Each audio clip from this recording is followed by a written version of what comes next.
In the split second between a gunshot and a hero's choice, single father Ethan Hayes threw himself in front of a bullet meant for a stranger's child, forever changing 4 lives in ways none of them could imagine. What happened next will restore your faith in humanity and prove that sometimes the greatest love stories begin with the greatest sacrifices. Welcome to another incredible true story that will take you on an emotional roller coaster.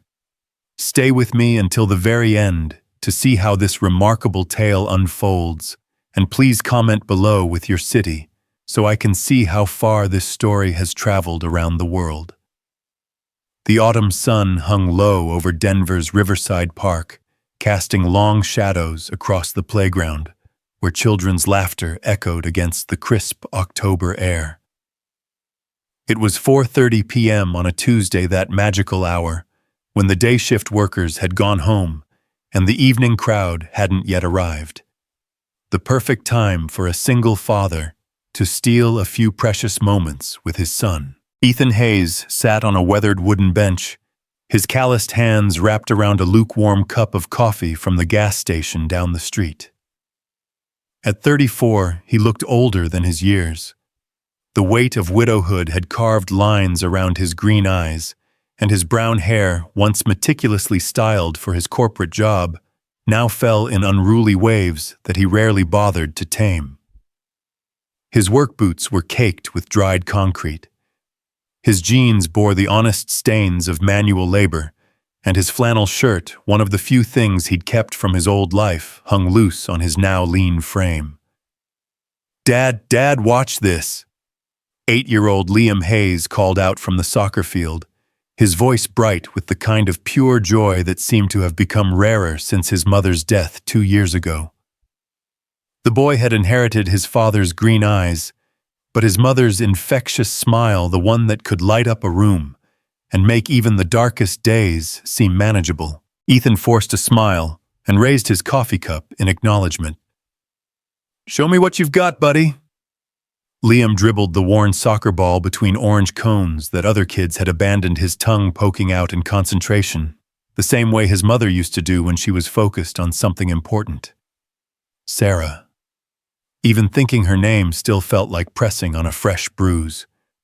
2 years, 3 months, and 16 days since the cancer had taken her, and Ethan still caught himself looking for her, in crowds still reached for her side of the bed, in those drowsy moments between sleep and waking. The construction job at Morrison & Associates wasn't glamorous, but it paid the bills and let him pick up Liam from school most days. It was a far cry from his former life as a marketing executive at a tech startup, but that world had belonged to a different Ethan, one who had a partner to share the load, who could stay late at the office knowing Sarah was handling dinner and homework and bedtime stories. "Nice footwork, Liam," Ethan called out, genuinely impressed, as his son executed a move he'd been practicing for weeks.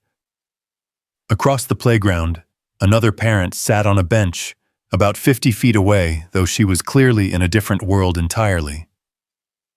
Isabella Grant, though Ethan didn't know her name yet, was speaking rapidly into her Bluetooth headset, her manicured fingers flying across the screen of her phone. At 31, she carried herself with the kind of confidence that came from climbing corporate ladders in designer heels. Her long black hair was pulled back in a perfect chignon, not a strand out of place despite the October breeze. Her charcoal gray business suit probably cost more than Ethan made in a month, and her posture screamed success, spine straight, shoulders back, ready to take on the world. "No, Marcus, that's not what we discussed," she said into her headset, her voice sharp with frustration. "The quarterly projections need to reflect the Seattle expansion, not—" A flash of pink caught the corner of her eye. Her daughter Chloe had wandered further from the playground equipment than Isabella usually allowed. The 6-year-old was a tiny replica of her mother, with the same dark hair and olive skin. But where Isabella projected controlled power, Chloe radiated uninhibited joy. She was chasing a butterfly, her pink dress fluttering as she spun in circles, completely oblivious to the fact that she was moving closer to the park's edge where it bordered the busy street. "Chloe! Sweetheart, stay where I can see you," Isabella called out, though her attention was still divided between her daughter and the voice in her earpiece. "Mom, look, it's so pretty," Chloe called back, continuing her pursuit of the elusive butterfly. Isabella glanced at her daughter and made a quick calculation. Chloe was still within the park boundaries. There were other parents around, and this call with the Seattle team couldn't wait. The merger she'd been working on for 6 months hung in the balance, and as the CEO of Grant Industries, she couldn't afford to let personal distractions derail a multi-million-dollar deal. "5 more minutes, baby," she said, then returned to her call. "Marcus, are you still there? The numbers from Q3 don't add up." Ethan watched the scene with a mixture of judgment and understanding. He'd been that parent once, the one trying to balance urgent work calls with parenting duties, always feeling like he was failing at both. The corporate world didn't stop for scraped knees or soccer practice, and he'd learned that lesson the hard way. Even now, with his much simpler job, he struggled to give Liam the attention the boy deserved while dealing with his own grief and the practical demands of single parenthood. "Dad, did you see that goal?" Liam jogged over slightly out of breath, his cheeks flushed with exertion and pride.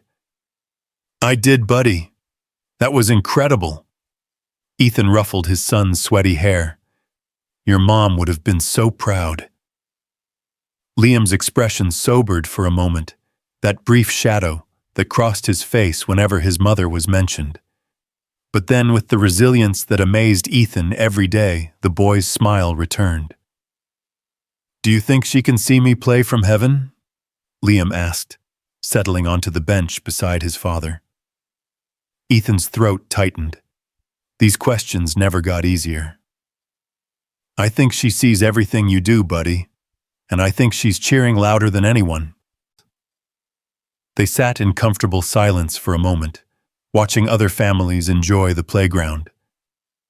A mother pushed her toddler on the swing set, while the little one shrieked with delight. 2 older boys played an intense game of tag around the jungle gym. The woman in the business suit continued her phone call, while her daughter had moved on from butterfly chasing to collecting colorful autumn leaves. It was the kind of ordinary, peaceful moment that Ethan had learned to treasure. No schedule, to keep no deadlines, to meet just him and his son, sharing space in the world. These were the moments that made the struggle worthwhile, that reminded him why he'd chosen a simpler life over the corporate chaos that had once defined him. "Can we stay a little longer?" Liam asked, already knowing the answer, but hoping anyway. "Just a few more minutes," Ethan said, checking his watch. "We need to get home and start dinner soon." Liam nodded and was about to return to his soccer ball when something caught his attention. "Dad, why is that man watching us?" Ethan followed his son's gaze to a figure standing at the far edge of the park near the tree line that separated the recreational area from the residential neighborhood beyond. The man was perhaps 40 feet away, partially obscured by shadows, but there was something about his posture, the way he was standing perfectly still, his focus unnaturally intense, that made Ethan's instincts prickle with unease. "I'm not sure, buddy," Ethan said, keeping his voice calm, while his mind began cataloging details. The figure wore a dark, hooded sweatshirt despite the mild weather, and his hands were shoved deep in his pockets. Most concerning was his stillness. Normal park visitors moved around, sat on benches, interacted with their environment. This man was studying the scene like a predator selecting prey. "Maybe he's just waiting for someone," Ethan added, though he didn't believe it himself. The man's head turned slightly, and for a brief moment Ethan caught a glimpse of his profile. There was something wrong with his expression, an intensity that didn't belong in a family park. Ethan's construction work had taught him to trust his gut about people and situations, and right now his gut was screaming warnings. "Liam, come sit with me for a minute," Ethan said, his voice carefully controlled. But before Liam could respond, the man in the hoodie began moving. Not toward them, Ethan realized with growing alarm, but toward the other side of the playground, where the woman in the business suit sat with her back to the approaching figure, still absorbed in her phone call. Her daughter, the little girl in the pink dress, was now playing alone near the edge of the playground, completely vulnerable. Ethan's blood turned to ice as he watched the hooded figure's hand emerge from his pocket. The afternoon sun caught the metal, and there was no mistaking what he was seeing. A gun. Time seemed to slow as Ethan's mind processed the impossible scene unfolding before him. The man was raising the weapon, his target clearly the little girl who was innocently arranging leaves in a pattern only she understood. The child's mother remained oblivious, her attention divided between her business call and the phone screen that demanded constant vigilance. "Get down!" Ethan shouted, his voice carrying across the playground with the force of absolute terror. The woman looked up, confused, her business call forgotten as she tried to process the urgency in a stranger's voice. Other parents turned their conversations, stopping mid-sentence as they searched for the source of alarm. But Ethan was already moving. Years of construction work had kept him in decent shape, but he'd never run like this with the desperate speed of a father who understood that seconds meant the difference between life and death. His boots pounded against the playground surface as he sprinted toward the little girl, his heart hammering so hard he could hear it in his ears. The gunman saw him coming. For a split second, their eyes met across the playground, and Ethan saw something that would haunt him forever. Cold calculation mixed with desperate determination. This wasn't a random act of violence. This was personal, planned, intentional. "Chloe!" The woman in the business suit screamed, finally understanding the danger, as she leaped from her bench and began running toward her daughter.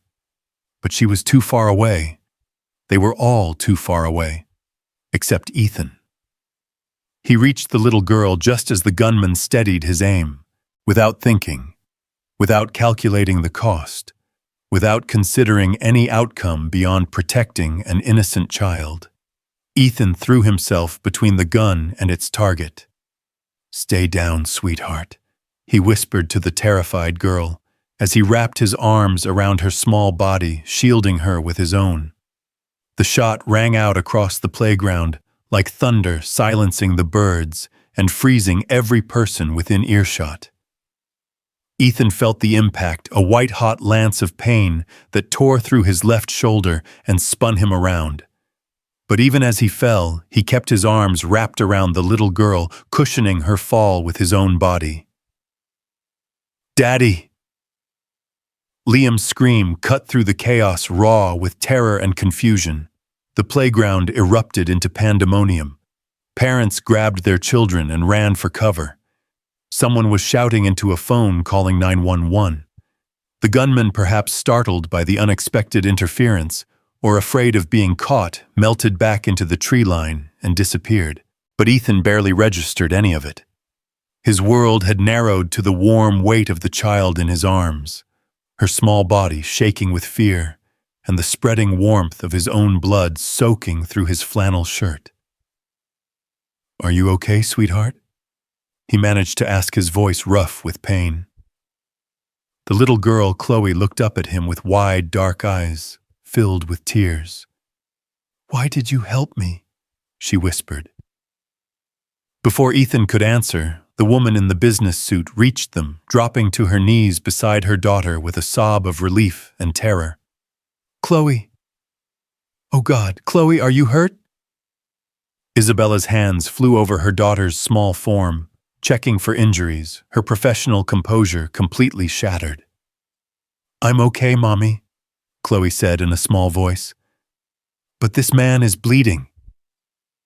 Isabella's gaze shifted to Ethan, for the first time really seeing him. His face was pale but determined, his green eyes focused on her daughter, even as his own blood pooled beneath him. The sacrifice he'd made, throwing himself into harm's way for a child he'd never met, hit her like a physical blow. Sir, can you hear me? Isabella's voice shook as she pressed her scarf against his shoulder wound, trying to stem the bleeding. Help is coming. Ethan nodded weakly, then turned his head to search the playground. Liam, where's my son? I'm here, Dad, I'm here. Liam appeared at his father's side, tears streaming down his face. At 8 years old, he was trying to be brave, but the sight of his father's blood had stripped away his childhood composure. I'm okay, buddy, Ethan said, though speaking was becoming more difficult. Just a scratch. You're not okay, Liam sobbed. There's so much blood. Isabella looked between father and son, understanding dawning. This man, this stranger, had a child of his own at the playground. He'd left his own son vulnerable to save hers. The magnitude of his sacrifice made her chest tight with emotion she couldn't name. What's your name? She asked Ethan urgently. Ethan Hayes, he managed. This is my son, Liam. I'm Isabella Grant, she said, maintaining pressure on his wound. And this is Chloe. Mr. Hayes, I need you to stay awake for me, okay? The ambulance is coming. The wail of sirens was growing louder, mixing with the sound of confused voices and crying children. The peaceful afternoon had shattered into chaos, but at the center of it, 4 lives had intersected in a way that would change everything. Sir, I need you to move back. A paramedic appeared beside them, professional and efficient. Isabella reluctantly shifted away, pulling Chloe with her, but she couldn't take her eyes off the man who had saved her daughter's life. As the EMTs worked on Ethan, checking his vitals and preparing him for transport, Isabella found herself studying his face. There was something noble about him, even in his current state, a quiet strength that spoke of a man who faced life's challenges head-on. His son stayed close, holding his father's uninjured hand and whispering reassurances that sounded far too mature for an 8-year-old. Ma'am, a police officer approached Isabella. I need to ask you some questions about what happened here. Isabella nodded, though part of her attention remained on Ethan as the paramedics loaded him onto a stretcher. The gunman, he was specifically targeting Chloe. This wasn't random. The officer's expression sharpened. What makes you say that? The way he moved, the way he aimed. He wasn't shooting at the playground in general, he was shooting at my daughter. Isabella's voice was steady, but her hands were shaking as she held Chloe close. Do you have any idea who might want to hurt your family? Isabella's jaw tightened. She had ideas, terrible, complicated ideas that she'd hoped would never materialize into real danger. But those were conversations for later, when her daughter was safe, and the man who'd saved her life was out of surgery. I need to go to the hospital, she said instead. Mr. Hayes, Ethan, he saved Chloe's life. I need to make sure he's okay. Ma'am, we really need to discuss. Officer. Isabella's voice carried the authority of someone accustomed to making million-dollar decisions under pressure. That man took a bullet meant for my daughter. Whatever questions you have can wait until I know he's going to survive. The paramedics were wheeling Ethan toward the ambulance, with young Liam running alongside the stretcher, his face streaked with tears. Wait, Isabella called out, hurrying to catch up. Liam, sweetheart. The boy looked up at her with eyes that held too much pain for someone so young. Would you like to ride with your dad to the hospital? She asked gently. I can follow in my car with Chloe. Liam nodded eagerly, and Isabella quickly spoke to the lead paramedic, using her tone and bearing to communicate that this was not a request.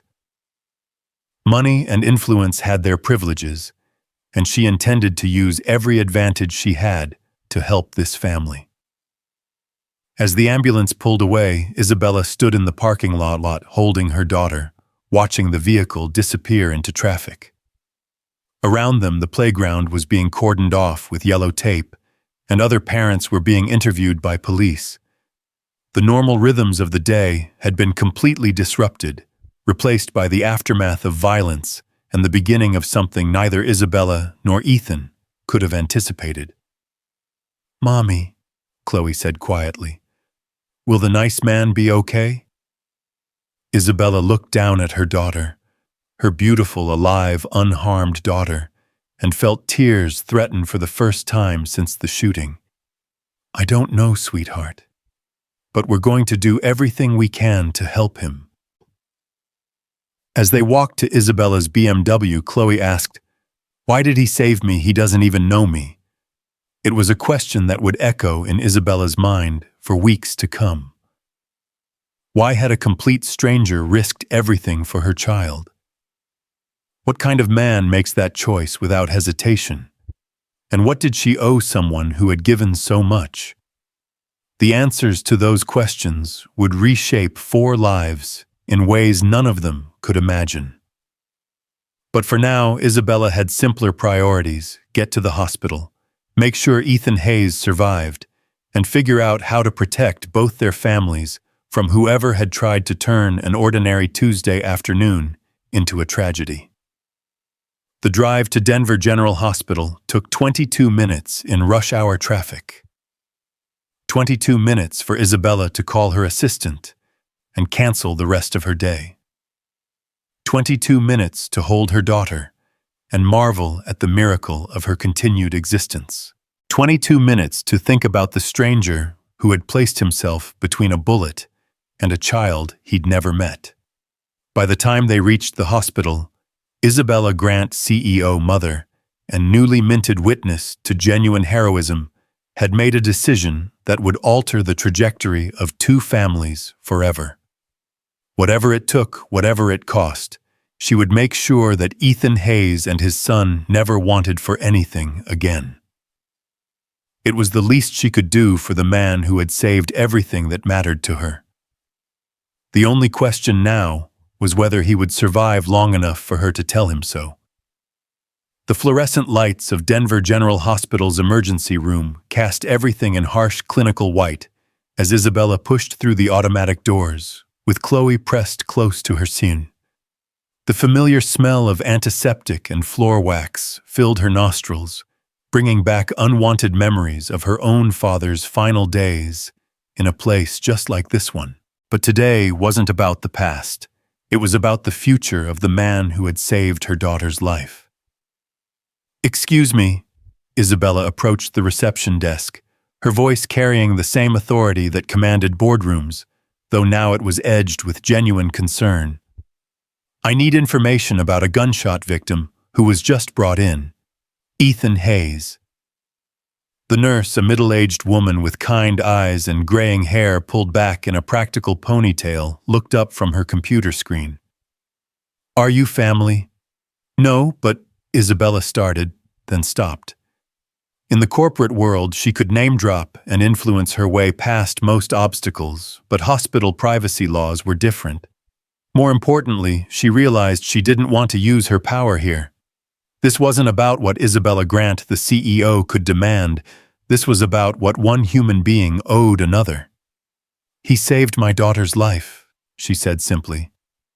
"A gunman tried to shoot her at the playground, and Mr. Hayes threw himself in front of the bullet. His son is with him, and I promised I'd make sure they were okay." The nurse's expression softened immediately. "Oh, honey, you're talking about the hero from Riverside Park. Word travels fast around here. Let me see what I can tell you." She typed rapidly, her fingers flying across the keyboard with the efficiency of someone who'd been doing this job for decades. "He's in surgery right now. Dr. Martinez is the trauma surgeon, one of the best we have. The bullet went through his left shoulder, missed the major arteries, but did some muscle and nerve damage.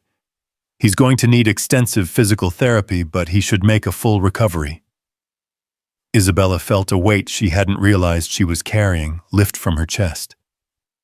"And his son Liam. The little boy is in the family waiting area on the 3rd floor. Social services sent someone to sit with him since there's no other family listed on the emergency contact form." The nurse's voice grew gentler. "Poor little guy has been through enough for one day. Room 314 if you want to check on him." "Thank you," Isabella said, meaning it more than she'd meant anything in a long time. The elevator ride to the third floor felt interminable, even though it only took 30 seconds. Chloe had been unusually quiet since they'd arrived at the hospital, her small hand gripping Isabella's with surprising strength. As they walked down the corridor toward room 314, Isabella could hear a woman's voice speaking in soothing tones, interspersed with the quiet responses of a child trying very hard to be brave. Isabella knocked softly on the doorframe before entering. Inside, she found Liam Hayes sitting in an oversized chair that made him look even smaller than his 8 years, his legs dangling several inches from the floor. A social worker, a young woman with a gentle face and a cardigan that had seen better days, sat beside him, speaking quietly. "Liam," Isabella said softly. The boy looked up, and Isabella's heart broke a little at the sight of his red-rimmed eyes and the way he was clutching a soccer ball like a lifeline. This was the child whose father had been willing to die for a stranger, and now he was alone in a sterile hospital room with people he'd never met. "You're the lady from the playground," Liam said, his voice small but steady. "Is your little girl okay?" The question nearly undid Isabella completely. Here was a child whose father was in surgery, whose world had been turned upside down, and his first concern was for someone else's welfare. The apple clearly hadn't fallen far from the tree. "She's perfectly fine because of your dad," Isabella said, settling into the chair across from him. "Chloe, can you say hi to Liam?" Chloe, who had been hiding behind her mother's legs, peeked out shyly. "Hi," she whispered. "Are you sad?" Liam considered the question with the seriousness that children brought to important matters. "Yeah, I'm sad. But my dad always says being sad is okay, as long as you don't stay there forever." Isabella felt something shift in her chest. This child, this family, there was something special about them. Something that went beyond the obvious heroism of what had happened at the playground. "Mrs. Grant," the social worker stood up, extending her hand. "I'm Jennifer Walsh from Child Protective Services. Liam has been telling me about his father. It sounds like Mr. Hayes is a remarkable man." "He is," Isabella agreed. "What happens now?" "With Liam, I mean. Well, his father listed a neighbor as emergency contact, but she's out of town until tomorrow. Normally in a situation like this, we'd place him in temporary foster care until his father recovers, but no." The word came out sharper than Isabella intended. "I'm sorry, I didn't mean to interrupt, but that's not going to happen. Liam, would you like to stay with me and Chloe while your dad gets better?" Liam's eyes widened. "You'd let me do that, but you don't even know me." "Your father risked his life for my daughter without knowing her," Isabella pointed out. "I think that makes us more than strangers, don't you?" The social worker looked uncertain. "Mrs. Grant, while I appreciate the offer, there are procedures we have to follow. Background checks, home visits." "Then let's start them immediately," Isabella said, pulling out her phone. "I'm calling my attorney right now. We'll expedite whatever paperwork is necessary, but this child is not going into the system when there's a family willing and able to care for him."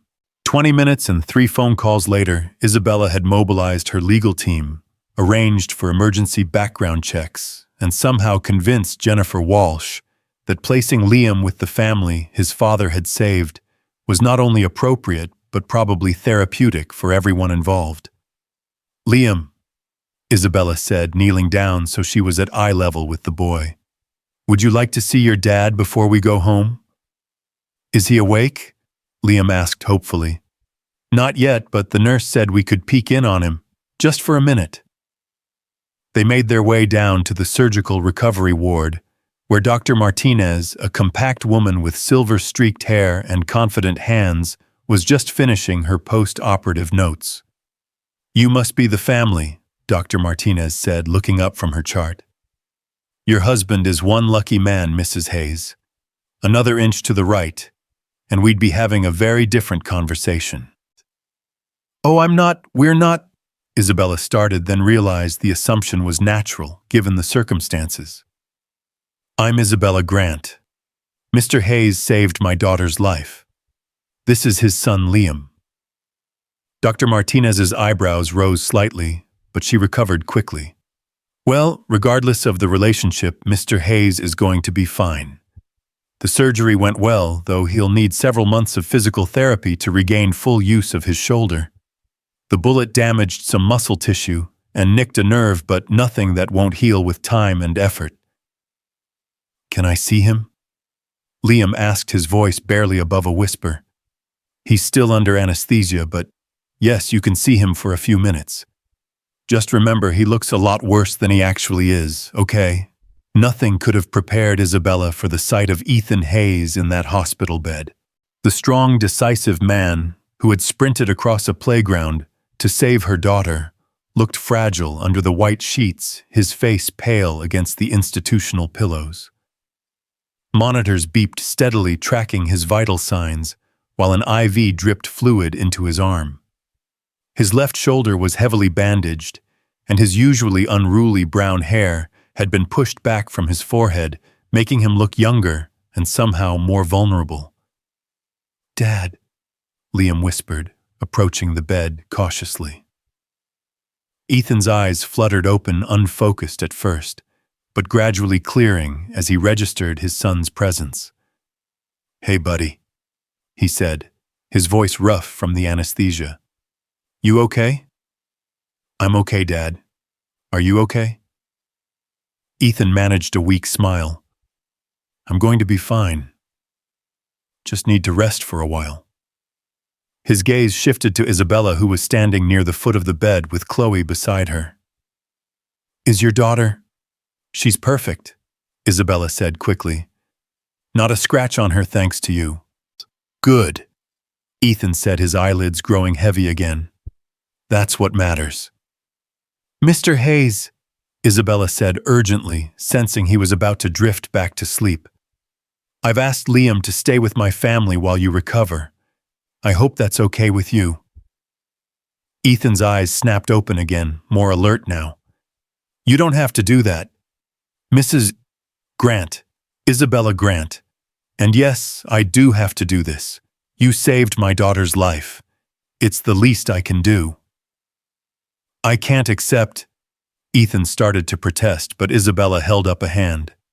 "With respect, Mr. Hayes, you're in no position to argue right now. Liam needs somewhere to stay. I have plenty of room, and Chloe could use a friend. It's settled." Ethan looked at his son, who was nodding enthusiastically at the prospect of not having to go to strangers. "If you're sure it's not too much trouble." "It's no trouble at all," Isabella assured him. "Just focus on getting better.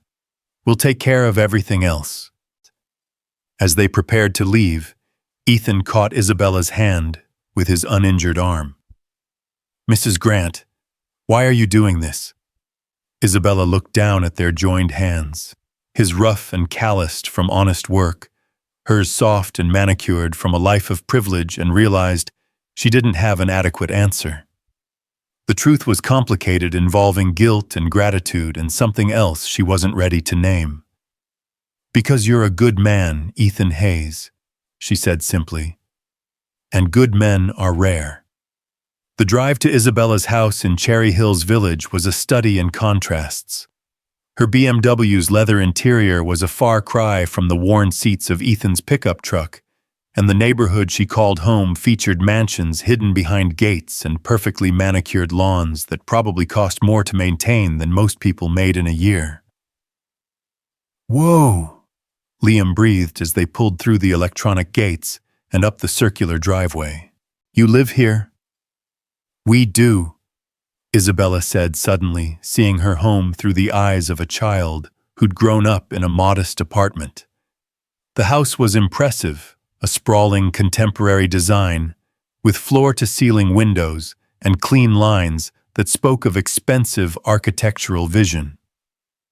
But as they approached the front door, she found herself wondering if it would feel welcoming to a little boy who'd just watched his father get shot. "Don't worry," Chloe said to Liam as they got out of the car. "It's not scary inside. Mommy just likes everything to look fancy." Isabella bit back a smile at her daughter's matter-of-fact assessment. Out of the mouths of babes. The interior of the house was exactly what one might expect from a successful CEO who'd hired one of Denver's top interior designers. Everything was beautiful, expensive, and perfectly coordinated. The living room featured a white sectional sofa that had never seen a juice spill, a glass coffee table that reflected light from a chandelier that probably cost more than most cars, and abstract art that looked impressive but cold. "Are you sure I can touch stuff?" Liam asked, standing in the foyer like he was afraid his very presence might break something valuable. "Of course you can," Isabella said, though she realized with a start that she'd never actually had to consider what her house would be like for children. Chloe had grown up in this environment, learning from infancy to be careful around expensive things. But Liam came from a different world, one where furniture was meant to be lived on, not admired. "Come on," Chloe said, grabbing Liam's hand. "I'll show you my room. Do you want to see my dollhouse? It's as big as a real house." As the children ran upstairs, their voices echoing in the high-ceilinged space, Isabella found herself alone in her perfect, sterile living room for the first time in years. When had her home become a showcase instead of a sanctuary? When had she prioritized aesthetics over comfort? Her phone rang, jarring her from her contemplation. Marcus Chen, her second-in-command at Grant Industries, appeared on the caller ID. "Isabella, where are you? The Seattle team has been waiting for 2 hours for the conference call." Isabella closed her eyes, remembering the business world she'd abandoned at the playground. "Cancel it, Marcus. Reschedule everything for tomorrow." "Cancel it, Isabella. This is the Hartley merger. We can't just—" "Marcus," Isabella said, her voice carrying the tone that had made her one of the youngest female CEOs in Denver. "A man took a bullet saving my daughter's life today. His 8-year-old son is staying with us while he recovers. The merger can wait 24 hours. There was silence on the other end of the line. Marcus had worked for Isabella for 3 years, and he'd never heard her prioritize anything above business. "Are you and Chloe okay?" he asked finally. "We're alive because a stranger decided our lives were worth saving," Isabella said. "So no, Marcus, I'm not okay, but I will be. Handle the Seattle situation, and we'll reconvene tomorrow morning." She hung up before he could protest further, and stood in her living room, listening to the sounds of children playing upstairs. When was the last time her house had echoed with laughter instead of business calls? When was the last time she'd put her daughter's needs, or anyone's needs, ahead of a deal? "Mrs. Grant!" Liam appeared at the top of the stairs, looking uncertain. "Chloe wants to know if I can eat dinner with you guys. I told her I should probably just have a sandwich or something." "Liam Hayes," Isabella said, looking up at him with a smile that felt more genuine than any expression she'd worn in months. "You're not a guest here.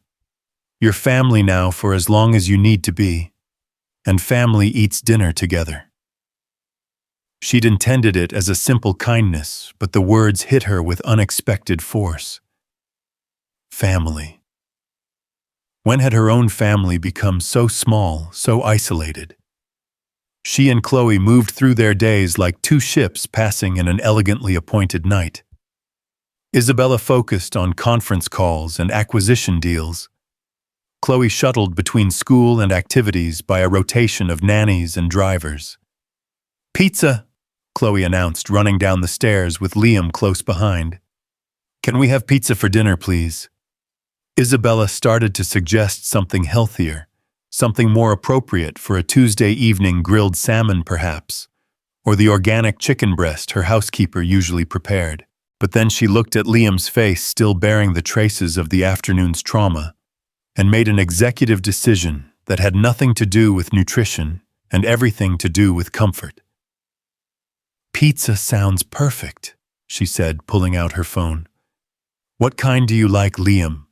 "Pepperoni," he said shyly, as if admitting to a guilty pleasure.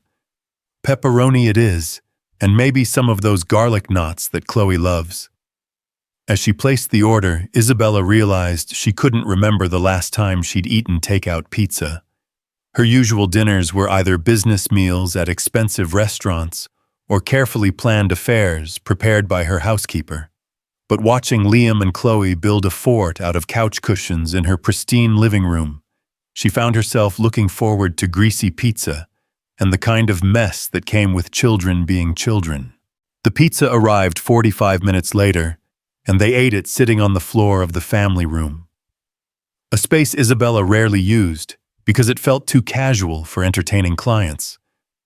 But with two children spreading napkins on the coffee table and arguing good-naturedly about whether pineapple belonged on pizza, the room suddenly felt like what it was supposed to be, a place where families gathered.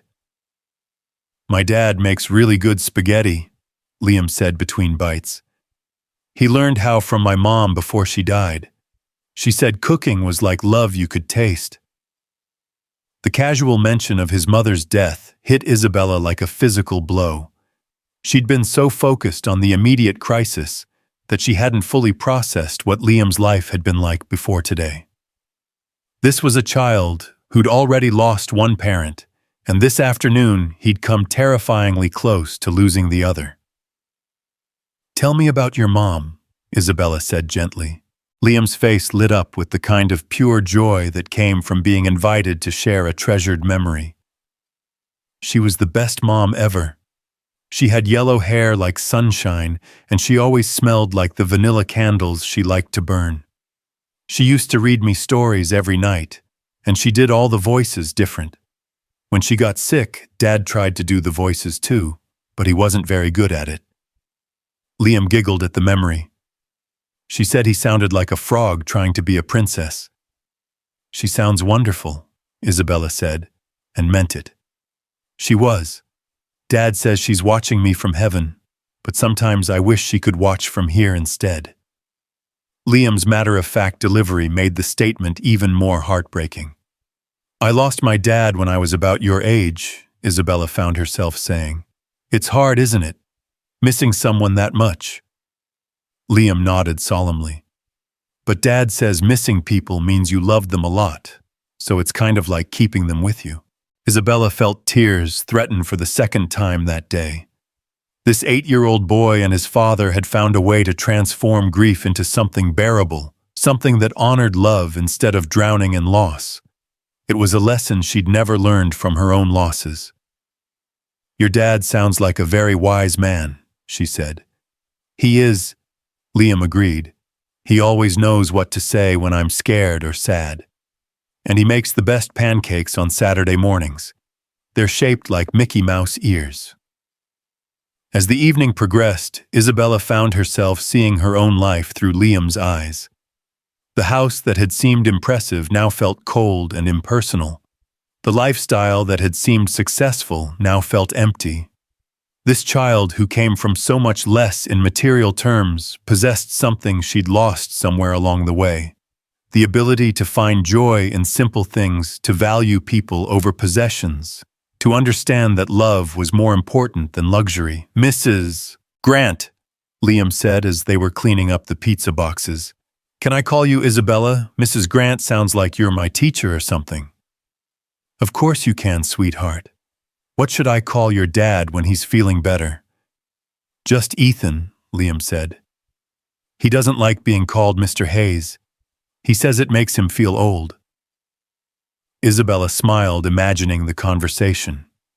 She was already looking forward to getting to know Ethan Hayes better, the man who'd raised such an exceptional child, who'd risked everything for a stranger's daughter, who apparently made Mickey Mouse pancakes and did terrible princess voices, and somehow turned tragedy into wisdom. As they prepared for bed, Isabella realized she faced a logistical challenge she'd never encountered. Where does an 8-year-old boy sleep in a house designed for entertaining rather than living? Her guest rooms were decorated in neutral tones and featured expensive furniture that wasn't exactly child-friendly. "Liam can sleep in my room," Chloe announced, solving the problem with 6-year-old logic. "I have a trundle bed that pulls out from under my big bed. It's for sleepovers." Isabella had forgotten about the trundle bed purchased 2 years ago, when Chloe had begged for the ability to have friends sleep over. It had been used exactly once for a playdate that had ended early when the other child became homesick. "Would that be okay with you, Liam?" Isabella asked. Liam nodded eagerly. "I've never had a sleepover before. Dad always said maybe when I was older." Another reminder of the constraints that single parenthood placed on both father and son. Ethan was probably protective about whom Liam spent time with, careful about situations he couldn't control. The thought of him lying in a hospital bed worrying about his son's safety and happiness made Isabella more determined than ever to make this arrangement work.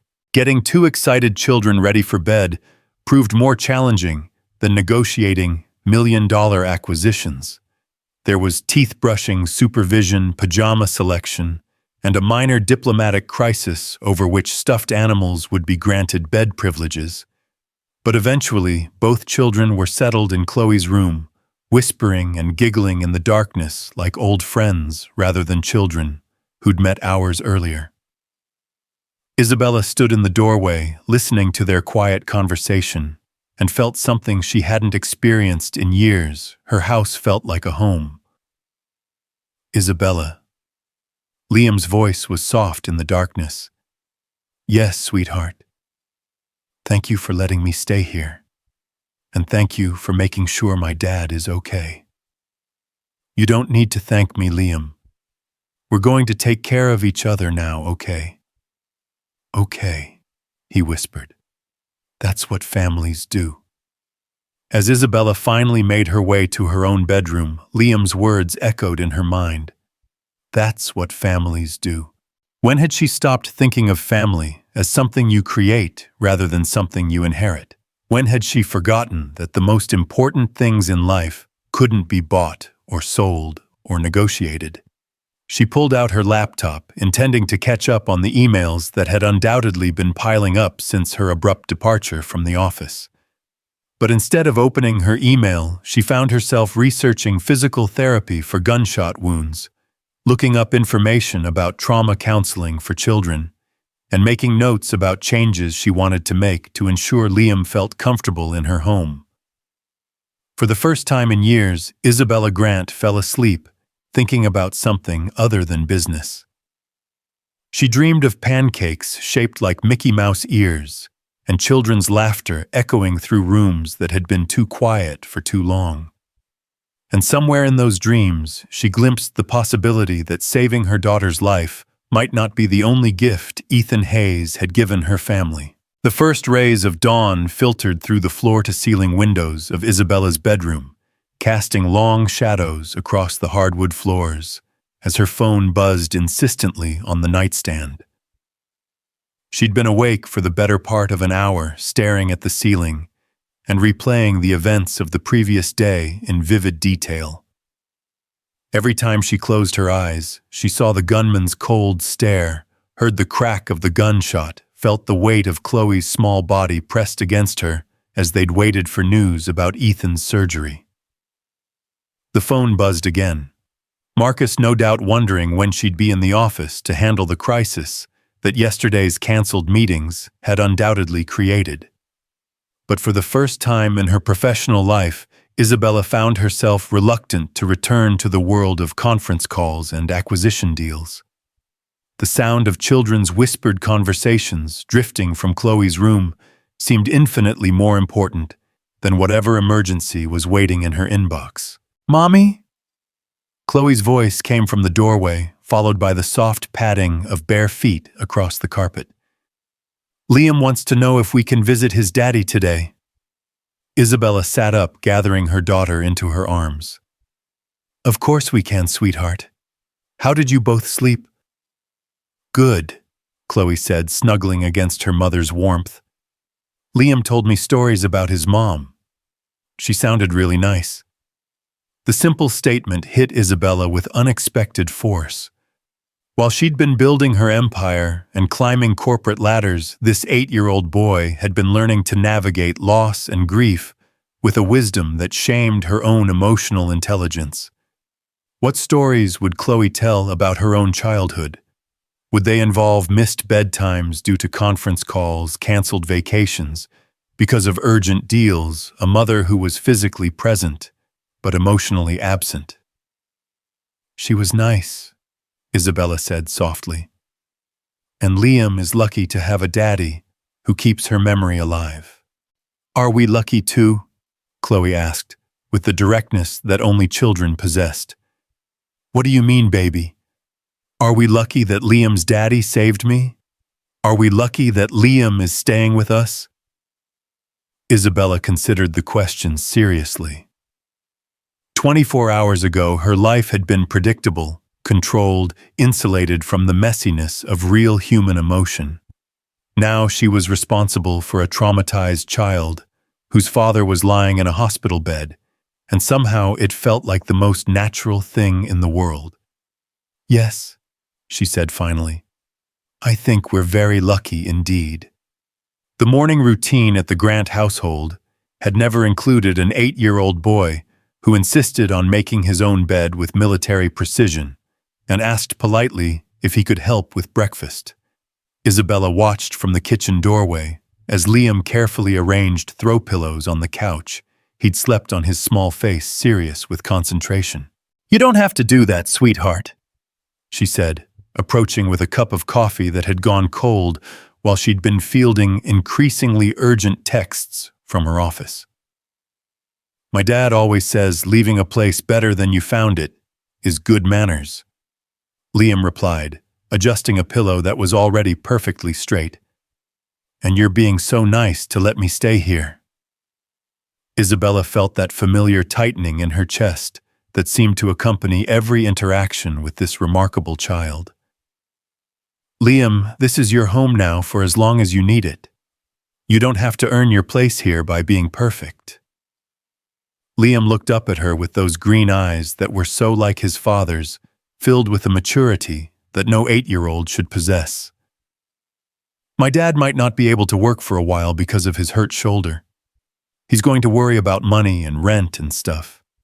He always worries about taking care of me. The casual mention of financial concerns opened a window into the Hayes family's reality that Isabella hadn't fully considered. Ethan worked construction, which meant his income was tied directly to his physical ability to perform his job. A shoulder injury that required months of recovery could be financially devastating for a single father with no safety net. Don't worry about any of that, Isabella said, kneeling down to Liam's eye level. Your dad saved Chloe's life. Making sure you're both okay is the least I can do. But what if he says no, Dad's really proud? He might not want to take help from someone he doesn't know very well. The observation was astute beyond Liam's years, and it made Isabella realize that navigating Ethan's pride might be more challenging than any corporate negotiation she'd ever handled. She'd built her career on the assumption that everyone had a price, that the right offer could solve any problem. But something told her that Ethan Hayes operated by a different set of rules entirely. Then we'll just have to be very convincing, she said, with a smile that felt more genuine than any expression she'd worn in recent memory. The drive to Denver General took them through neighborhoods that Isabella rarely saw from ground level. Her usual route between home and office was a carefully curated path through the city's most prosperous areas. But this morning, they passed through communities where children played in small front yards and adults sat on porches that had seen better days. It was a reminder that Denver existed beyond the sanitized bubble of Cherry Hills Village and downtown high-rises. That's where I go to school, Liam said, pointing to a modest brick building with a chain-link fence around a small playground. Roosevelt Elementary. My teacher, Mrs. Patterson, is really nice. She helped me when I was sad about my mom. Isabella made a mental note to call the school and arrange for Liam's temporary absence, another item on a growing list of practical considerations she'd never had to navigate. When was the last time she'd dealt with anything more complicated than scheduling conflicts and stock options? "What's your favorite subject?" Chloe asked from her car seat, genuinely curious about her new friend's academic life. "Reading," Liam said without hesitation. "I like stories about kids who go on adventures and save the day. My dad says maybe I'll write books someday." "That would be so cool." Chloe bounced in her seat with enthusiasm. "I want to be a veterinarian and take care of puppies and kitties." Isabella listened to their conversation with growing amazement. When had Chloe expressed interest in becoming a veterinarian? How many of her daughter's dreams and aspirations had she missed while buried in quarterly reports and merger documents? The hospital parking garage was nearly full, requiring several loops before they found a space on the 4th level. As they walked toward the elevators, Isabella noticed Liam's steps growing slower, his earlier enthusiasm replaced by visible anxiety. "You okay, buddy?" she asked unconsciously, adopting the gentle tone she'd heard Ethan use with his son. "What if he looks worse today? What if he's in a lot of pain?" Liam's voice was small, betraying the fear he'd been trying so hard to hide. Isabella stopped walking and knelt down, placing her hands on Liam's shoulders. "Your dad is going to be okay. The doctors said so, and they wouldn't lie about something that important. He might be uncomfortable and he might look tired, but he's getting stronger every hour." "How do you know?" Liam asked, his green eyes searching her face for reassurance. "Because your dad is one of the strongest men I've ever met," Isabella said, surprising herself with the conviction in her voice. "Not just physically strong, but strong in here." She placed her hand over her heart. "And men like that don't give up, especially when they have someone like you counting on them." The pediatric floor of Denver General had been designed with children in mind. Colorful murals covered the walls depicting underwater scenes and magical forests populated by friendly creatures. The nurses' station was shaped like a castle, and there were play areas scattered throughout the corridors.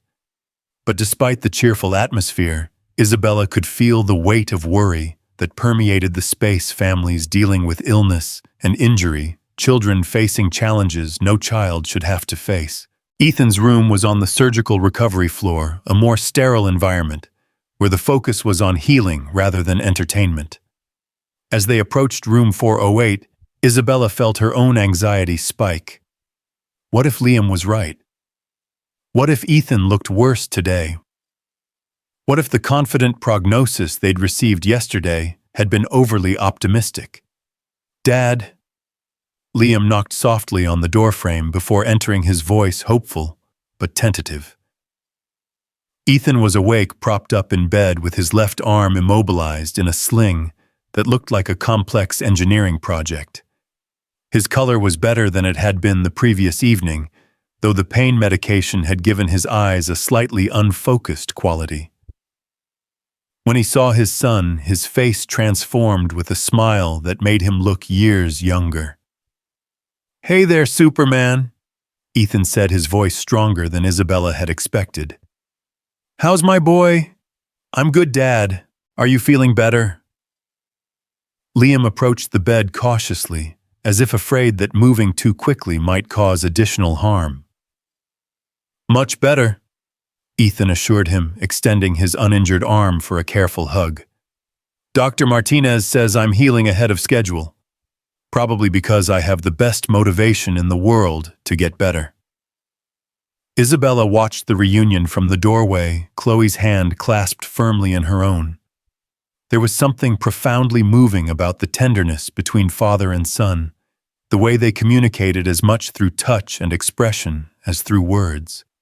It was a bond forged by shared loss and mutual dependence, strengthened by the kind of love that asked for nothing in return. "Mrs. Grant," Ethan said, noticing her presence. "Isabella, thank you for bringing him." "Of course," Isabella said, stepping into the room. "How are you feeling?" "Really?" Ethan's smile became slightly rueful. "Like I got shot, honestly. But the doctors say I was lucky. The bullet went clean through without hitting anything vital. I'll need physical therapy, but they expect a full recovery."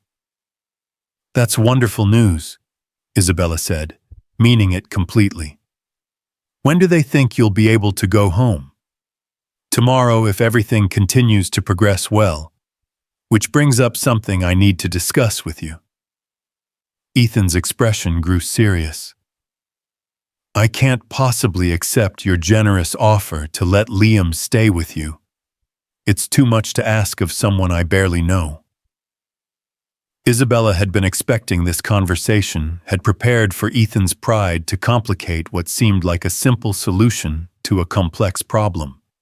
But hearing the actual words triggered a response she hadn't anticipated, a fierce, protective instinct that surprised her with its intensity. "Mr. Hayes, Ethan, with respect, you're not asking anything of me. I'm offering. There's a difference." "It's very kind, but I can manage on my own. I always have." "Dad," Liam interrupted, his voice carrying a note of gentle reproach. "Isabella and Chloe are really nice, and Chloe showed me her dollhouse, and we had pizza for dinner, and Isabella said I could call her by her first name like we're family." Ethan's gaze shifted between his son and Isabella, clearly wrestling with pride, practicality, and something else that Isabella couldn't quite identify. "Liam, could you and Chloe go see if there's anything interesting in that gift shop we passed in the lobby? I need to talk to Mrs. Grant for a few minutes." The children left reluctantly, Liam casting worried glances over his shoulder, as if afraid that adult conversations might lead to decisions he wouldn't like. When they were alone, Ethan's facade of strength slipped slightly, revealing the exhaustion and worry he'd been hiding from his son. "I appreciate what you're trying to do," he said quietly. "More than I can possibly express. But I can't accept charity even from someone whose daughter I helped." "This isn't charity," Isabella said, moving closer to his bed. "This is gratitude. This is one parent understanding what another parent would want in the same situation." "You don't understand," Ethan said, frustration creeping into his voice. "I'm a construction worker. I live paycheck to paycheck in a 2-bedroom apartment that's probably smaller than your closet. I drive a 15-year-old pickup truck and shop with coupons. What you're offering, it's not my world." Isabella studied his face, seeing past the pride to the fear underneath. This wasn't just about accepting help, it was about protecting his son from a lifestyle that would eventually have to end, about maintaining his role as provider and protector in a situation where he felt powerless. "What's my world, then?" she asked quietly. Ethan blinked clearly, not expecting the question. "I don't know. Corporate boardrooms, I assume. Expensive restaurants. Private schools and country clubs." "Lonely," Isabella said simply. "My world is lonely, Ethan. I work 60-hour weeks and miss my daughter's bedtime more often than I make it. I have a house that looks like a magazine spread and feels about as warm. Yesterday, when that gunman was aiming at Chloe, do you know what I was thinking about? A conference call. A merger that seemed so important until I realized I might lose the only thing that actually matters." Ethan's expression softened slightly, but his resistance remained. "That doesn't change the fact that I can't provide for Liam the way you can provide for Chloe." "Can't you?" Isabella challenged. "In one day, your son has taught my daughter more about kindness and resilience than she's learned in 6 years of private tutoring and enrichment programs. You've raised a child who worries about other people's feelings, who says please and thank you without being reminded, who talks about his mother's death with grace and wisdom that would shame most adults. If that's not providing, I don't know what is. The silence stretched between them, filled with the ambient noise of the hospital, distant conversations, the soft beeping of monitors, the gentle hum of machinery that kept people alive and healing. Isabella could see the internal battle playing out on Ethan's face, pride warring with practicality, independence struggling against the reality of his situation. "The construction company has good insurance," he said finally. "The medical bills will be covered, but I won't be able to work for at least 6 weeks, probably longer. And even when I do go back, it'll be light duty for months. I've got about $300 in savings and rent due in 2 weeks. Well, the admission clearly cost him, this man who'd been taking care of himself and his son without asking for help from anyone. Isabella felt honored that he'd trusted her with the truth, even as her heart broke for the impossible position he found himself in. "So let me help," she said simply. "Not as charity, but as an investment. In Liam's future, in his education, in giving him the stability he needs while you heal." "And what do I give you in return?" Ethan asked, his green eyes intense with the need to maintain some sense of equity in the arrangement. Isabella considered the question seriously. What did she want from Ethan Hayes? What could a construction worker with a damaged shoulder possibly offer a woman who had everything money could buy? "Teach me how to be a better mother," she said finally. "Show me how to raise a child who thinks of others before himself, who finds joy in simple things, who faces loss with courage instead of bitterness. Show me how to make my house feel like a home." Ethan stared at her for a long moment, surprise replacing the wariness in his expression. "You think I'm a good father?" "I think you're an extraordinary father," Isabella said without hesitation. "And I think Liam is proof of that. He is pretty amazing, isn't he?" Ethan's smile was soft with pride and love. "Even when I feel like I'm failing him every day." "You're not failing him," Isabella said firmly. "You're giving him something I never learned how to give Chloe: your complete attention, your unconditional love, your time. Those are gifts that can't be bought." The door opened softly, and the children returned carrying small stuffed animals from the gift shop, a bear for Liam and a rabbit for Chloe. They were chattering animatedly about their selection process, apparently having bonded further over the shared experience of choosing the perfect comfort objects. "Dad, look what Isabella bought us." Liam held up his bear, which was brown and soft, and bore a remarkable resemblance to the one Isabella had glimpsed on his bed at home. "That was very thoughtful of her," Ethan said, his gaze meeting Isabella's with an expression she couldn't quite read. "Can we show Dad the pictures of your house?" Chloe asked Isabella excitedly. "I took some with your phone while Liam was picking out his bear." Isabella handed over her phone, watching as the children climbed carefully onto Ethan's bed to show him photos of their impromptu sleepover.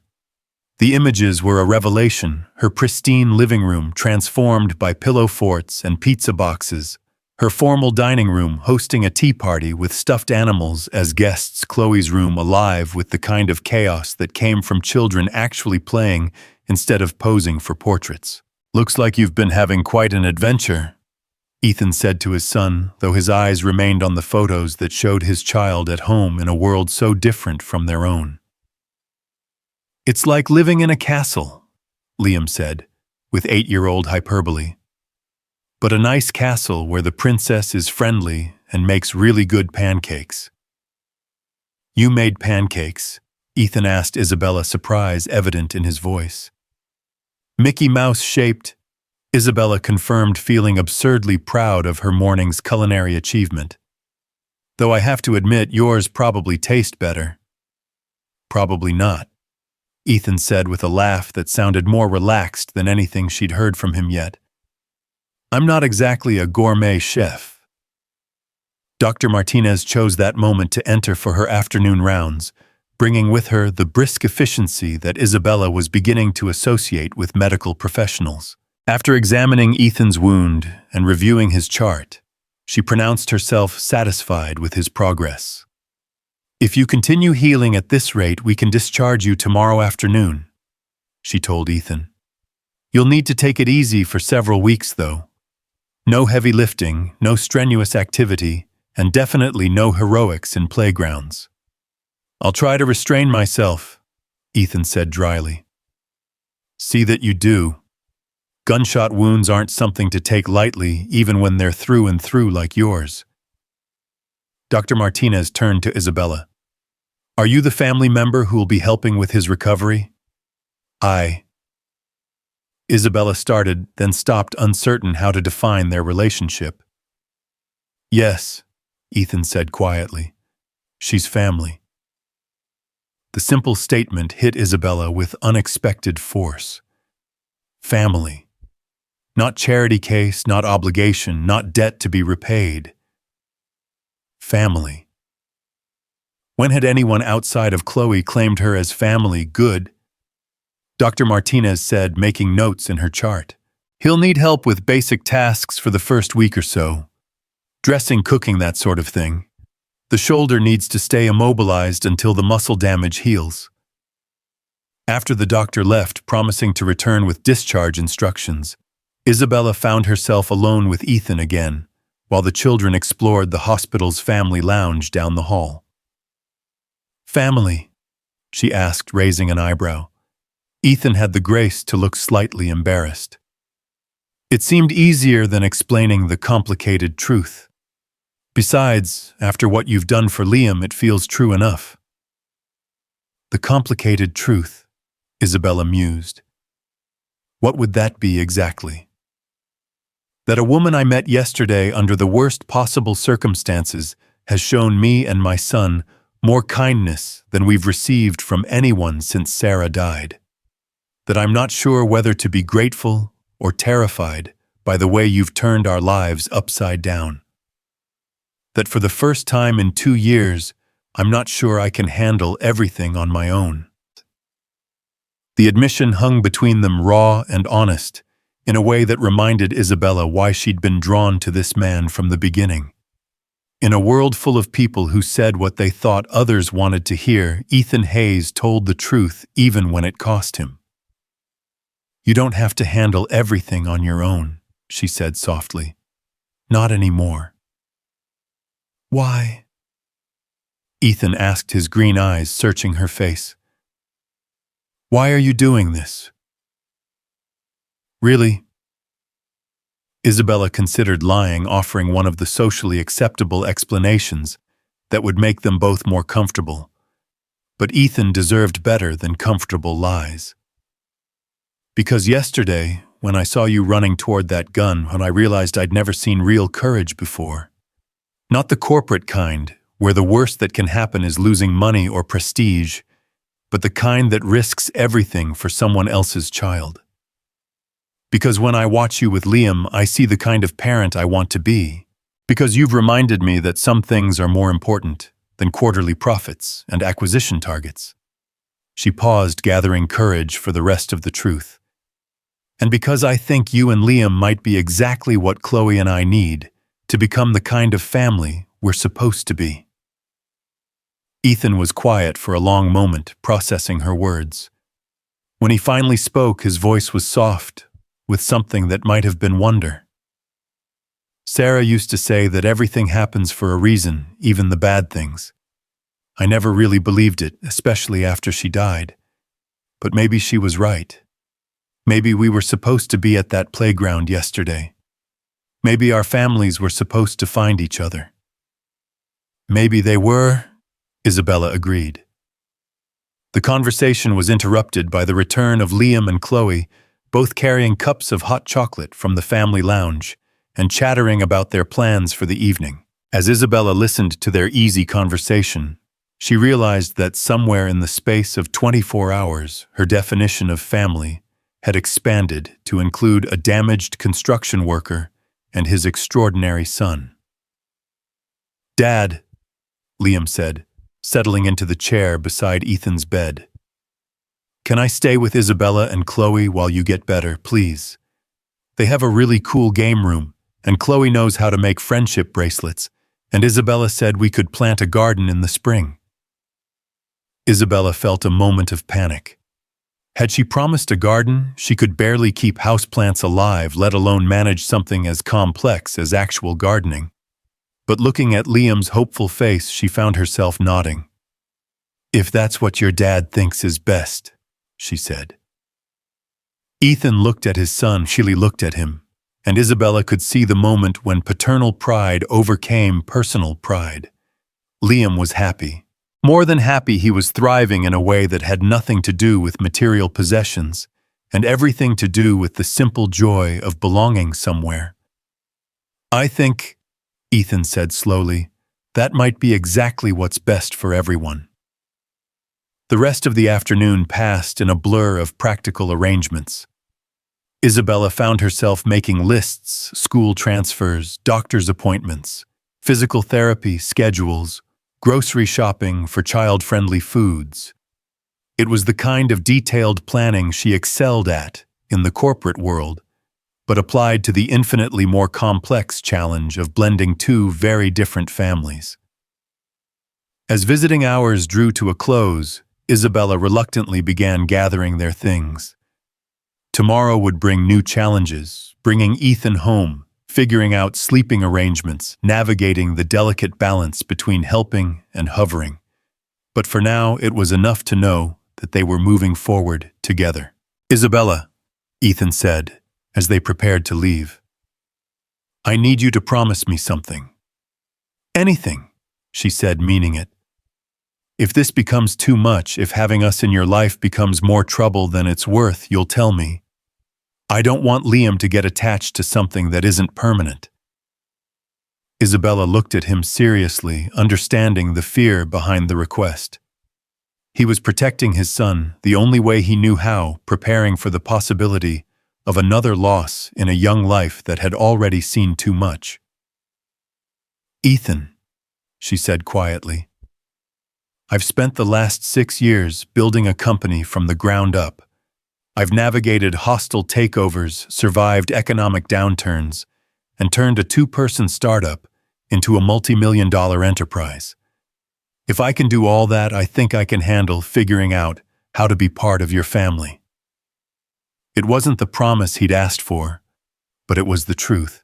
And as they left the hospital together, 2 children chattering excitedly about tomorrow's adventures, one healing father and one CEO, who was beginning to understand that the most important mergers couldn't be negotiated in boardrooms. Isabella realized she was more committed to making this work than she'd ever been to any business deal. The drive home took them through the same neighborhoods they'd passed that morning, but everything looked different now. The modest houses with their small front yards no longer seemed foreign to Isabella. Instead, they looked like homes where families gathered for dinner, and children played in backyards, and parents worried about ordinary things like homework and bedtimes. It was a world she was slowly learning to navigate one day at a time. The next morning arrived with the kind of crisp October clarity that made everything seem possible. Isabella stood in her kitchen watching steam rise from her coffee cup, while mentally rehearsing the conversation she'd been dreading since she'd woken up.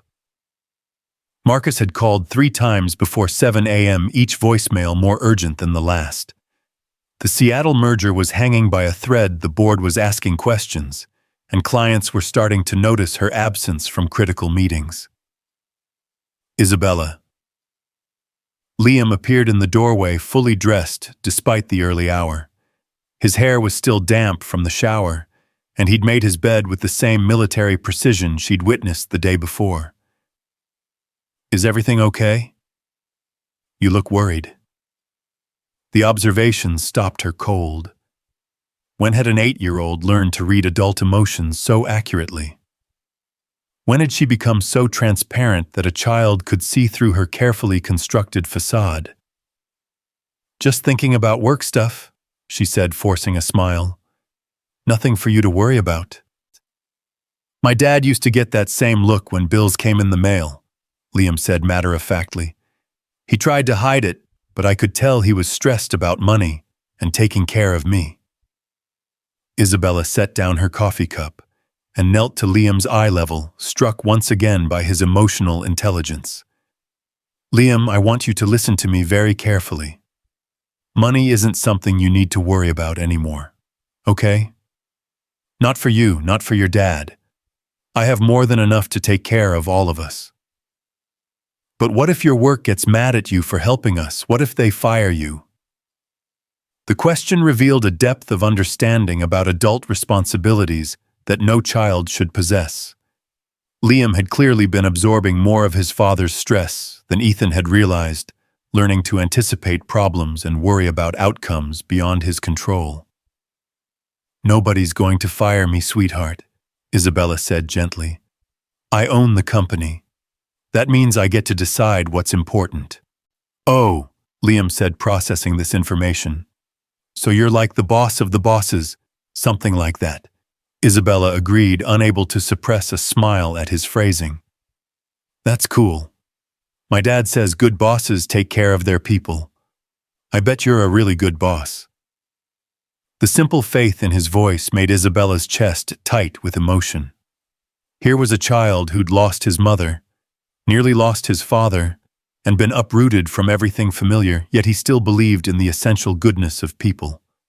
It was a gift that both Ethan and Sarah Hayes had given their son, and Isabella felt the weight of responsibility that came with protecting that innocence. I try to be, she said.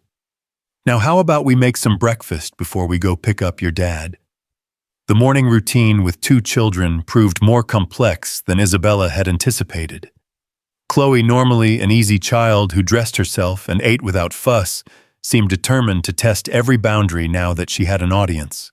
Breakfast became a negotiation, involving the proper ratio of syrup to pancakes, while getting dressed turned into a fashion show featuring every outfit in her considerable wardrobe. Chloe Elizabeth Grant, Isabella said finally, using the tone that had silenced hostile board meetings. We're leaving in 10 minutes, whether you're dressed or not. But I want to look pretty for Liam's daddy, Chloe protested. What if he doesn't like my dress? Isabella paused, recognizing something familiar in her daughter's behavior. Chloe was performing seeking approval from yet another adult who might disappear from her life without warning. How many nannies and caregivers had come and gone over the years? How many times had Chloe learned not to get too attached, because nothing permanent ever lasted? Mr. Hayes, Ethan already likes you, Isabella said, sitting on the edge of Chloe's bed. You know how I know that? How? Chloe asked, temporarily distracted from her wardrobe crisis. Because you're Liam's friend, and daddies always like their children's friends. Plus you're kind and funny and smart, and those are the things that really matter to good people. But what if he doesn't want to live with us? What if he takes Liam away? The question revealed the heart of Chloe's anxiety, and Isabella realized her daughter was struggling with the same fears that had kept Ethan awake in his hospital bed. Change was frightening, even positive change, especially for children who'd learned that love came with the constant possibility of loss. Hey, Isabella said softly, gathering Chloe into her arms. Remember what I told you about families. Sometimes they grow in unexpected ways. Ethan and Liam aren't going anywhere. We're going to figure out how to be a family together. Promise? Chloe whispered against her mother's shoulder. I promise, Isabella said, meaning it with every fiber of her being. 20 minutes later, they were finally in the car, heading toward the hospital, through morning traffic that moved with typical Denver sluggishness. Isabella's phone buzzed continuously, with incoming calls and messages, each one more urgent than the last. The Seattle team was threatening to walk away from the merger. A key client was reconsidering their contract. The board wanted an emergency meeting to discuss her sudden absence from critical negotiations. Isabella, Liam said from the back seat. Your phone is making a lot of noise. Are you sure your work people aren't mad? Isabella glanced at the caller ID and saw Marcus's name for the fourth time in 10 minutes. She made a decision that would have been unthinkable a week ago. She turned off the phone entirely. Work can wait, she said firmly. Today is about bringing your dad home. The discharge process at Denver General proved more complicated than anyone had anticipated, despite Dr. Martinez's optimistic timeline. Insurance paperwork delayed Ethan's release by several hours. They spent the morning in his hospital room watching him navigate the complex logistics of dressing with one functional arm, while maintaining his dignity in front of an audience that included his son and two relative strangers. I can do it myself, Ethan insisted when Isabella stepped forward to help with his shirt buttons, though the frustration in his voice suggested otherwise. I know you can, Isabella said patiently, but accepting help doesn't make you weak. It makes you human. Dad, Liam said from his perch on the visitor's chair. Remember when I had the flu last year, and you had to help me with everything? Ted, that's what families do. They help each other when someone needs it. Ethan's resistance crumbled at his son's gentle logic. When did you get so wise, buddy? I learned from my dad, Liam replied with a grin that was pure 8-year-old mischief. The physical therapy consultation that preceded discharge was an eye-opening experience for everyone involved. Dr. Rodriguez, a compact woman with silver-streaked hair and the no-nonsense demeanor of someone who'd spent decades helping people rebuild their bodies, walked them through the reality of Ethan's recovery timeline. The good news is that there's no permanent damage, she explained, manipulating Ethan's shoulder with practiced efficiency while he tried not to wince. The bullet missed all the major nerves and blood vessels. The bad news is that muscle and soft tissue damage takes time to heal, especially when you're trying to regain full range of motion. How long?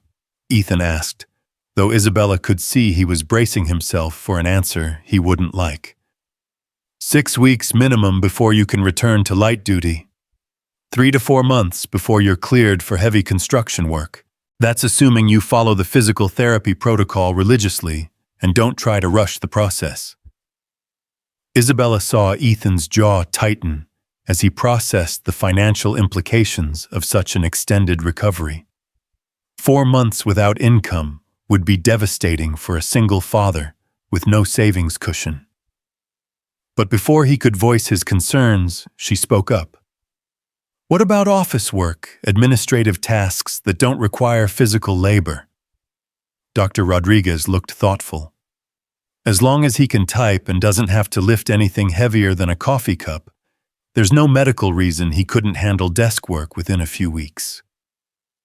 Isabella caught Ethan's questioning gaze and smiled. I might have some ideas about that. The drive to Isabella's house was quiet, weighted with the magnitude of what they were attempting. Ethan sat in the passenger seat, his injured arm supported by a sling that made him look more vulnerable than Isabella had yet seen him. In the rearview mirror, she could see Liam and Chloe whispering together. Their heads bent over a coloring book that had appeared from somewhere in Chloe's seemingly endless supply of entertainment options. Second thoughts, Isabella asked softly, keeping her voice low enough that the children couldn't hear. About 50 of them, Ethan admitted. But not about you or this arrangement. About whether I'm doing the right thing for Liam. What do you mean? Ethan was quiet for a moment, gathering his thoughts. He's already lost his mother. If he gets attached to you and Chloe and something happens to me, nothing's going to happen to you, Isabella said firmly. You can't know that. I work a dangerous job. I don't have family who could take care of him if something went wrong. Until now, that was manageable because it was just the two of us against the world. But if he starts thinking of you as family, Isabella understood what he wasn't saying. The closer they became, the more devastating any future loss would be for a child who'd already endured too much. It was the same fear that had driven her to keep emotional distance in her own relationships, the belief that caring less meant hurting less when things inevitably fell apart. "Ethan," she said quietly, "what if instead of worrying about loss, we focused on building something worth protecting? What if we gave our children the kind of family they deserve, even if it looks different from what we originally planned? Is that what you want, really? Not just gratitude or guilt, but actual family?" The question demanded honesty, the kind of raw truth that Isabella usually avoided in favor of safer, more manageable emotions. But looking at this man who'd risked everything for her daughter, listening to the sound of their children bonding in the back seat, she found herself ready to take the same kind of leap of faith that Ethan had taken in that playground. "Yes," she said simply. "That's what I want." They pulled through the gates of Isabella's property just as the afternoon sun was beginning to cast long shadows across the manicured lawn. From the passenger seat, Ethan surveyed the house with the same mixture of awe and uncertainty that Liam had shown the day before. "It's beautiful," he said quietly. "Intimidating, but beautiful." "It's just a house," Isabella replied, though she was seeing it through his eyes, now the pristine landscaping that required a team of gardeners, the architectural details that spoke of expensive design consultations, the overall impression of wealth and privilege that had once felt like success, but now felt like isolation. "Dad, wait until you see inside," Liam bounded out of the car as soon as Isabella turned off the engine. "There's a game room with a pool table and a kitchen that's bigger than our whole apartment, and my room has a bathroom attached just for me." Ethan's expression grew more complex as he listened to his son's enthusiastic description. Isabella could practically see him calculating the value of a lifestyle so far removed from their own experience that it might as well have been a different planet. "Liam," Ethan said gently, "remember that this is temporary. We're guests here." But Isabella said, Liam started to protest, then stopped, reading his father's expression with the emotional intelligence that continued to amaze Isabella. "What I said," Isabella interrupted, "is that you're family now, and family doesn't have expiration dates." She led them through the front door and into the foyer, watching Ethan's reaction to the marble floors and crystal chandelier that had once impressed business associates, but now seemed cold and unwelcoming. The house that had appeared in Architectural Digest suddenly felt like a museum, beautiful but uninviting, designed for display rather than daily life. "This is incredible," Ethan said, though his tone suggested he wasn't entirely sure that was a positive thing. "It's too big," Isabella found herself saying. "I bought it because I thought size equaled success, but it's never felt like home. Not until yesterday." Chloe tugged on Liam's hand, eager to continue the grand tour they'd begun the previous day. As they disappeared up the staircase, their voices echoing in the high-ceilinged space, Isabella was left alone with Ethan in the living room, where everything was perfectly arranged and nothing looked lived in. "Isabella," Ethan said carefully, "I need you to understand something. This house, this lifestyle, it's not my world. I don't know how to live in a place where everything costs more than I make in a year." "Then maybe it's time for both of us to figure out what home actually means," Isabella replied, "because I'm starting to think it has nothing to do with marble floors and designer furniture." As if to prove her point, the sound of children's laughter drifted down from upstairs, bringing warmth to a space that had been silent for too long. For the first time since she'd moved into the house, Isabella could envision it filled with the chaos of family life: soccer cleats by the front door, homework spread across the kitchen table, movie nights that actually involved watching movies instead of reviewing quarterly reports. Her phone buzzed insistently from her purse, reminding her of the corporate world she'd been ignoring for the better part of 2 days. The Seattle merger, the board meeting, the clients who expected her constant availability, all of it felt distant and somehow less important than helping Ethan navigate her guest bathroom or figuring out what to make for dinner that would appeal to both children and adults. "I should probably take this," she said apologetically, glancing at the caller ID. "It's my business partner. I've been ignoring work since the shooting." "Go ahead," Ethan said, settling carefully onto the white sectional sofa that had never seen anything messier than wine glasses from business entertainment. "I'll just sit here and try not to break anything expensive." Isabella answered the phone with the same tone she'd once used to command boardrooms, though she was surprised to discover how little interest she had in Marcus's litany of crises and concerns. "Where the hell have you been?" Marcus's voice was sharp with frustration and barely controlled panic. "The Seattle deal is falling apart. Patricia Hartley is threatening to walk, and the board wants answers about your sudden disappearance. I told you yesterday my daughter was nearly killed, and I'm dealing with the aftermath." "I understand that was traumatic, but Isabella, this is a $40 million merger. We can't just put everything on hold because of a personal crisis." The phrase personal crisis hit Isabella like a physical blow. 24 hours ago, she might have agreed with Marcus's assessment, might have found a way to compartmentalize trauma and tragedy in service of corporate priorities. But sitting in her living room, watching Ethan Hayes try to find a comfortable position on furniture that prioritized aesthetics over functionality, she realized how fundamentally her perspective had shifted.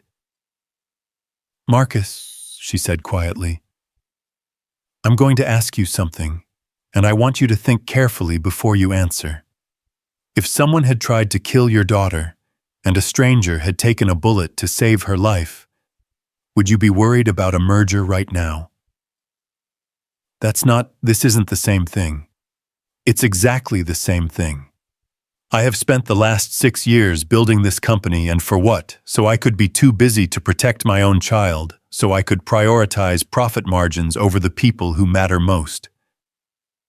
"Isabella, you're not thinking clearly. You're traumatized.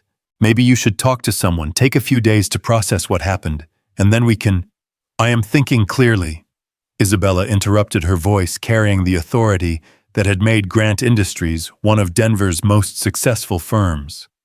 "Probably more clearly than I have in years. Handle the Seattle situation, Marcus. Do whatever you need to do to keep the deal alive, but don't call me again unless someone is actually dying." She hung up before he could respond and turned to find Ethan watching her with an expression she couldn't quite read. "Everything okay?" he asked. "Better than okay," Isabella said, meaning it. "I think I just remembered what's actually important."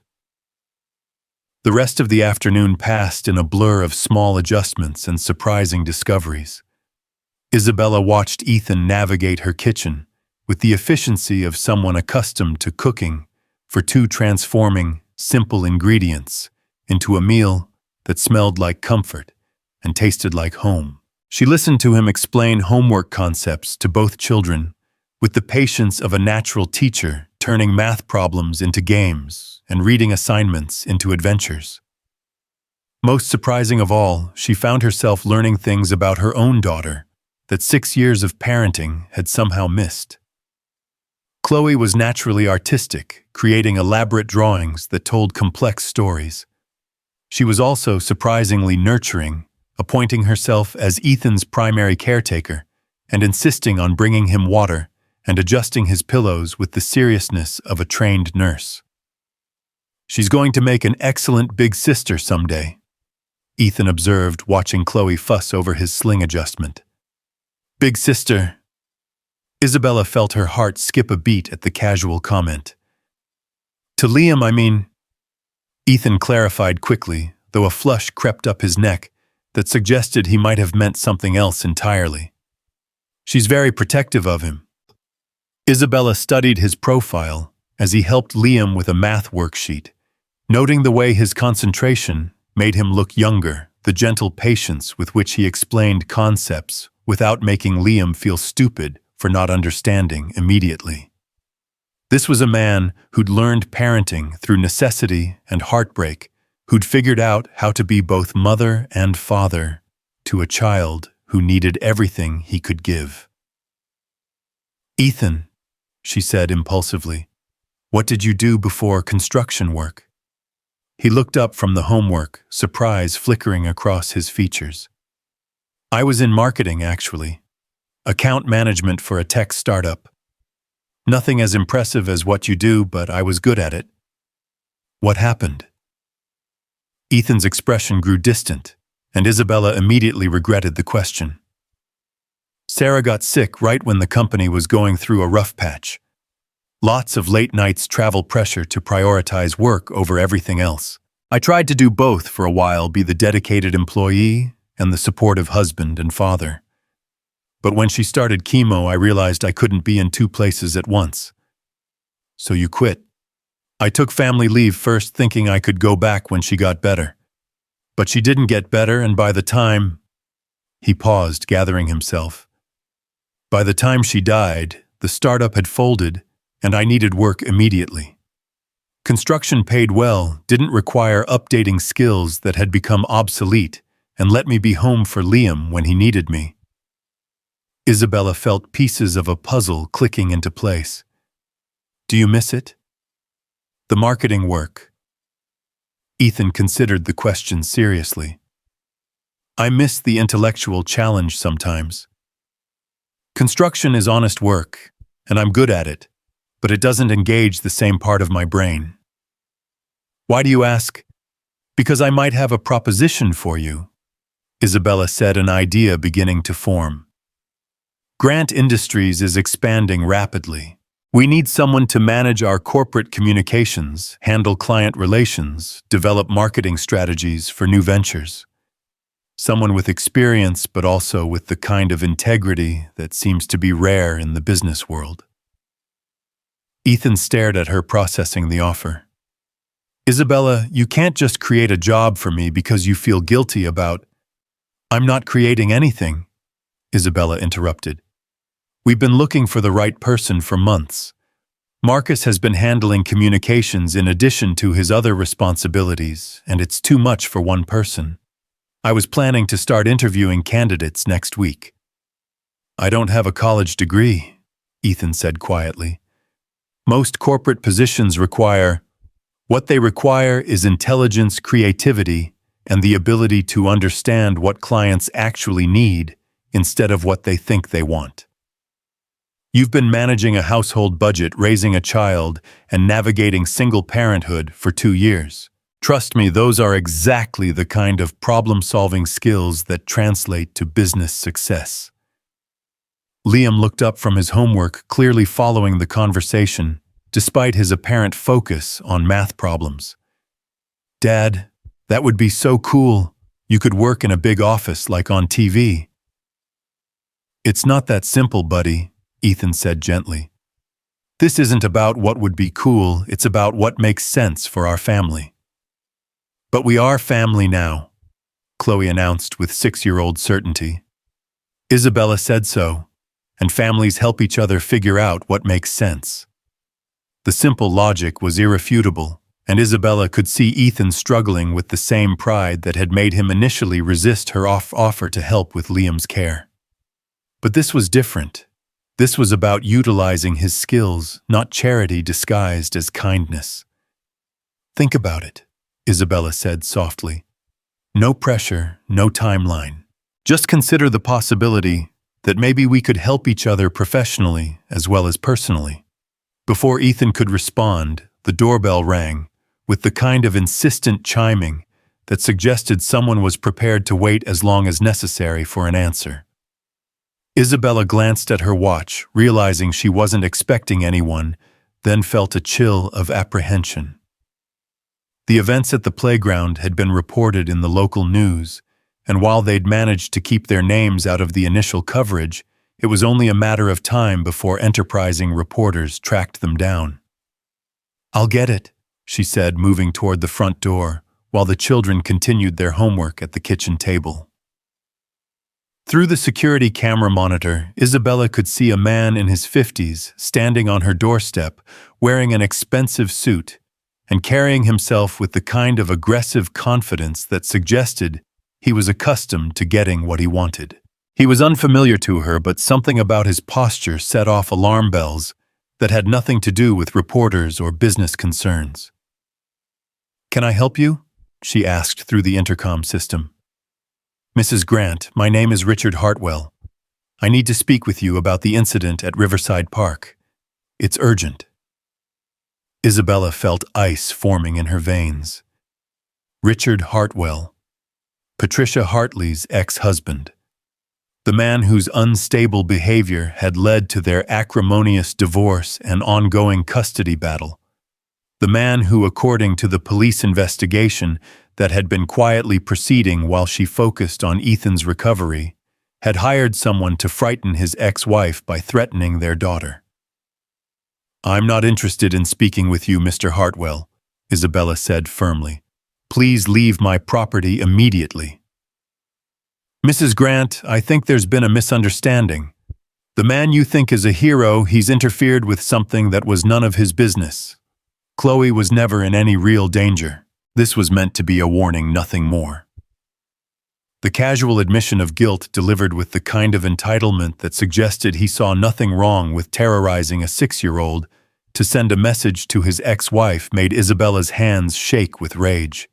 "Ethan," she called quietly, not wanting to alarm the children, but needing backup for what was clearly about to become a confrontation. Ethan appeared immediately, moving with surprising speed despite his injured shoulder. One look at Isabella's face told him everything he needed to know about the seriousness of the situation. "Who is it?"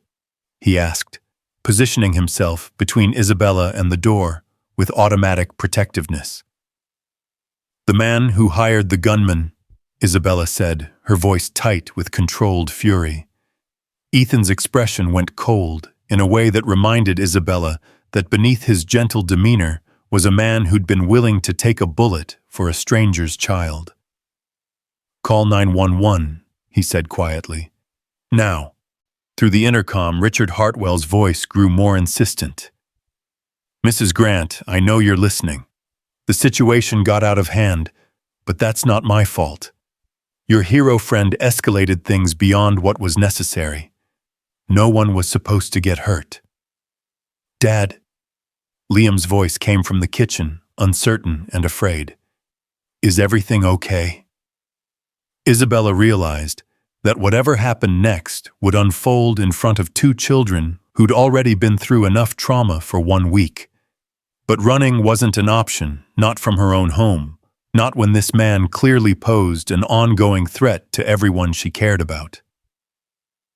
"Everything's fine, buddy," Ethan called back, though his attention remained focused on the front door and the man who represented everything wrong with a world where money and privilege could be used to terrorize innocent people. "Mrs. Grant." Richard's voice took on a wheedling quality that was somehow more disturbing than outright threats. "I'm prepared to compensate you for any inconvenience this has caused. Your friend's medical bills, whatever you think is fair. But I need you to understand that Patricia has been poisoning my daughter against me. I was trying to show her that she needs her father's protection." The twisted logic attempting to justify child endangerment as parental concern made Isabella physically ill. This was a man who saw his own daughter as a pawn in his ongoing war with his ex-wife, who thought money could absolve him of responsibility for hiring someone to point a gun at a playground full of children. "The police are on their way," Isabella said through the intercom, though she hadn't actually made the call yet. "Leave now or they'll arrest you on my property. This isn't over, Mrs. Grant. You've inserted yourself into a family matter that doesn't concern you. That was a mistake." The threat was unmistakable, and Isabella felt fear spike through her anger. This wasn't just about what had happened at the playground anymore. It was about what might happen next to anyone who stood in Richard Hartwell's way. As the sound of his car engine faded into the distance, Isabella finally allowed herself to breathe. But the relief was temporary, replaced by the cold realization that their safety had been an illusion. As long as Richard Hartwell was free and desperate, none of them were truly safe. "We need to call Detective Morrison," Ethan said, referring to the officer who'd been investigating the playground shooting. That was essentially a confession. "And then what?" Isabella asked, though she already knew the answer. "We wait for the legal system to protect us. We hope that a man who's already demonstrated he's willing to endanger children won't escalate further." Ethan's jaw tightened as he processed the implications. "You think he'll try something else?" "I think he's desperate and dangerous, and I think we just moved to the top of his list of problems to solve."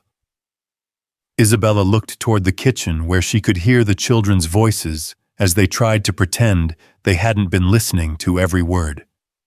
"We can't stay here, Ethan. Not with the children." "Then where do we go?" Ethan asked quietly. Isabella considered their options, running through possibilities and rejecting each one as inadequate. Hotels could be monitored. Friends and family were predictable targets. Anywhere in Denver felt too close to a man who clearly had resources and connections that money could buy. "I have a cabin," she said finally. "In Aspen. Remote, private, difficult to find, unless you know exactly where to look. We could go there while the police build their case." "Running away?" Ethan asked, though there was no judgment in his voice, only the practical concern of a father trying to protect his child. "Strategic retreat," Isabella corrected. "Sometimes the best way to win a war is to choose your own battlefield." As they began the process of packing for an extended stay in an unknown location, Isabella reflected on how completely her life had changed in the space of 48 hours. She'd gone from a corporate executive focused solely on profit margins and acquisition targets to a woman planning a tactical withdrawal with a man she barely knew, and children who'd become the most important people in her world. But looking at Ethan as he helped Liam pack his few belongings, watching Chloe carefully select which stuffed animals would make the journey to safety, Isabella realized that running toward this unexpected family felt less like retreat and more like the most important advance of her life. The question now was whether they could stay ahead of a man who saw violence as a reasonable solution to personal problems, and whether the sanctuary she was offering would be enough to protect the people she was beginning to love more than her own life. The drive to Aspen took them through mountain passes that seemed to climb forever, winding roads that cut through aspens already turning gold with the promise of winter. Isabella's BMW handled the curves with European precision, but she found herself gripping the steering wheel tighter than necessary, checking the rearview mirror for signs of pursuit that logic told her couldn't possibly be there yet. In the passenger seat, Ethan navigated with a paper map spread across his lap, his injured arm making the simple task more complex than it should have been. He'd insisted on taking over navigation duties despite his limitations, and Isabella had learned not to argue with his need to contribute something useful to their escape. "Dad, are we running away?" Liam's voice came from the back seat, cutting through the tension that had filled the car for the past 2 hours. Ethan turned carefully in his seat to face his son. "We're being smart, buddy. Sometimes the bravest thing you can do is make sure you're safe so you can fight another day." "But what if the bad man finds us?" Chloe asked, her small voice betraying the fear she'd been trying so hard to hide. Isabella caught her daughter's eyes in the rearview mirror. "Then we'll be ready for him, sweetheart. Sometimes families have to stick together and be brave for each other. Like how Daddy was brave for me at the playground." Chloe's question was directed at Ethan, and Isabella saw his expression soften at being called Daddy by a child who wasn't his own. "Exactly like that," Ethan said quietly. Sometimes being brave means protecting people you care about, even when it's scary. The cabin Isabella remembered from childhood summers turned out to be more substantial than she'd indicated during their hurried departure from Denver. Nestled into a hillside surrounded by pine trees and accessible only by a private road that wound through forest for nearly a mile, the structure was less cabin and more architectural retreat. Floor-to-ceiling windows offered panoramic views of snow-capped peaks, while the interior featured the kind of rustic luxury that spoke of expensive designers trying to capture authentic mountain living. "This is your cabin?" Ethan asked, surveying the great room with its massive stone fireplace and hand-hewn beams. "My father built it as a retreat from the city," Isabella explained, though she was seeing it through his eyes, now another example of the wealth and privilege that separated their worlds. "I haven't been here in years. It feels bigger than I remembered." "It feels safe," Liam announced, running to the windows that looked out over wilderness that stretched to the horizon. "Nobody could find us here unless they were really, really good at hide and seek." Isabella hoped he was right. The cabin's isolation was both its greatest asset and its most significant vulnerability. They were far from immediate help, but they were also far from immediate danger. For the first time since Richard Hartwell had appeared on her doorstep, she felt like she could breathe without looking over her shoulder. The first few days at the cabin fell into a rhythm that surprised Isabella with its naturalness. Ethan proved surprisingly adept at one-handed cooking, transforming the cabin's well-stocked kitchen into a source of comfort food that rivaled anything from her favorite Denver restaurants. The children explored the surrounding forest with the fearless enthusiasm of young adventurers always staying within sight of the cabin, but treating their temporary exile like an extended camping trip. Isabella found herself rediscovering simple pleasures she'd forgotten existed. Morning coffee tasted better when consumed on a deck surrounded by mountains. Conversations felt deeper when they weren't interrupted by phone calls and email alerts. Even silence felt more profound when it was filled with the sound of wind through pine trees instead of urban traffic. "You're different here," Ethan observed on their third evening as they sat by the fireplace while the children played board games on the rug nearby. "Different how?" Isabella asked, though she suspected she knew what he meant. "Calmer, more present, like you're not waiting for the next emergency or crisis to demand your attention." Isabella considered his observation. "I think I'd forgotten what it felt like to focus on just one thing at a time. In Denver, my brain is always running 5 different calculations: what meeting is next, which client needs attention, how to solve whatever crisis Marcus has discovered. Here, the most complex decision I have to make is whether to add marshmallows to the hot chocolate." "Do you miss it?" The business, the constant activity. The question deserved honest consideration.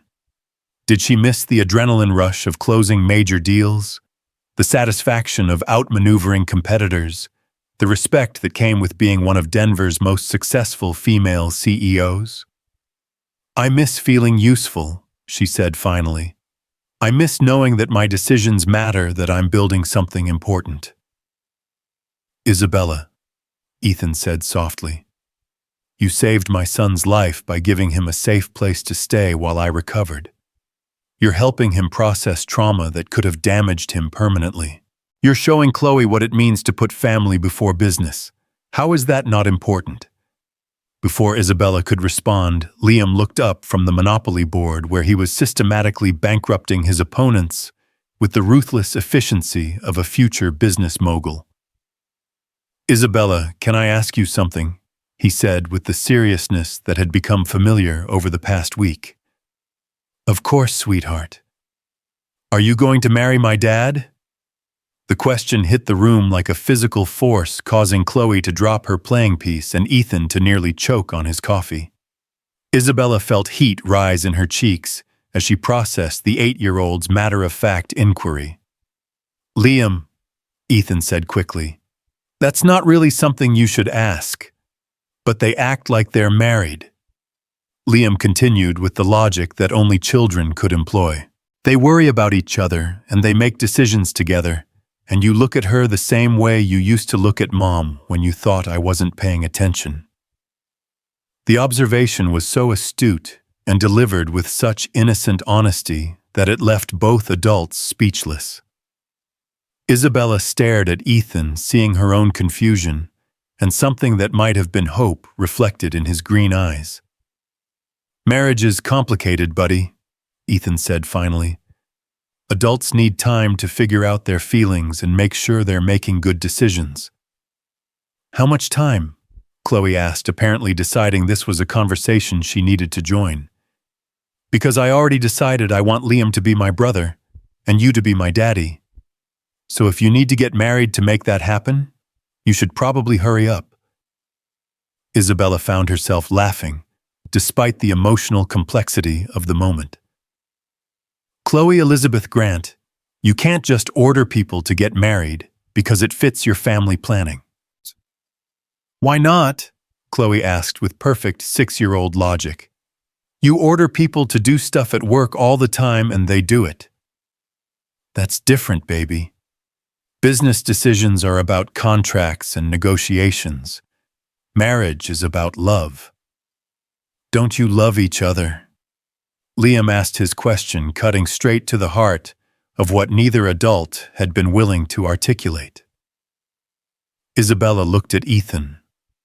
Really looked at him, taking in the gentle strength that had first caught her attention at the playground, the patience he showed with both children, the way he'd seamlessly integrated into her life without trying to change who she was at her core. Did she love him? The question felt both premature and overdue, like something she should have been asking herself days ago. "Love takes time to grow," Ethan said carefully, though his eyes never left Isabella's face. "It's not something you can rush even when you really want to." "But do you want to?" Chloe pressed with the persistence of a child who sensed she was on the verge of getting something she desperately wanted.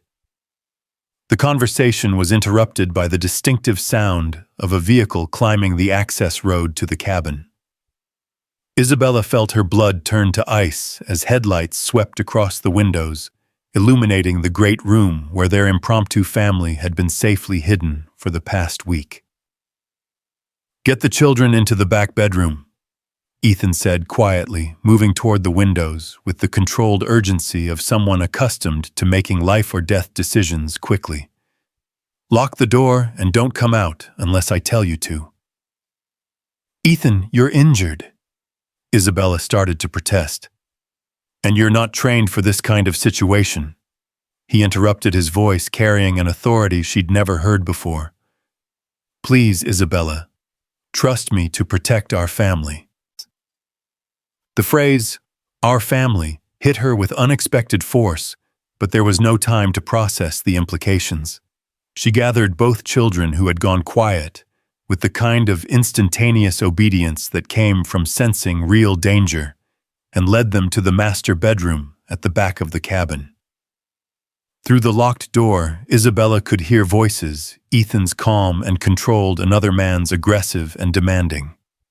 She pressed her ear to the wood, straining to make out words, while Liam and Chloe huddled together on the bed behind her.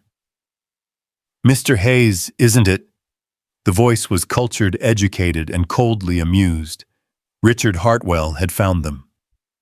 "The hero from the playground. I have to admit, I'm impressed by your dedication to playing knight in shining armor." "Mr. Hartwell." Ethan's voice was steady, showing no sign of the fear Isabella knew he had to be feeling. "You're trespassing on private property. I suggest you leave before law enforcement arrives." "Oh, I don't think we need to involve the police just yet.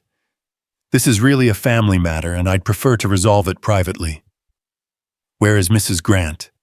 And more importantly, where is my daughter?" Isabella's confusion must have shown on her face because Liam whispered urgently, He thinks Chloe is his daughter. That's why the man tried to shoot her at the playground. He thought she was Patricia Hartley's little girl. The pieces fell into place with horrifying clarity.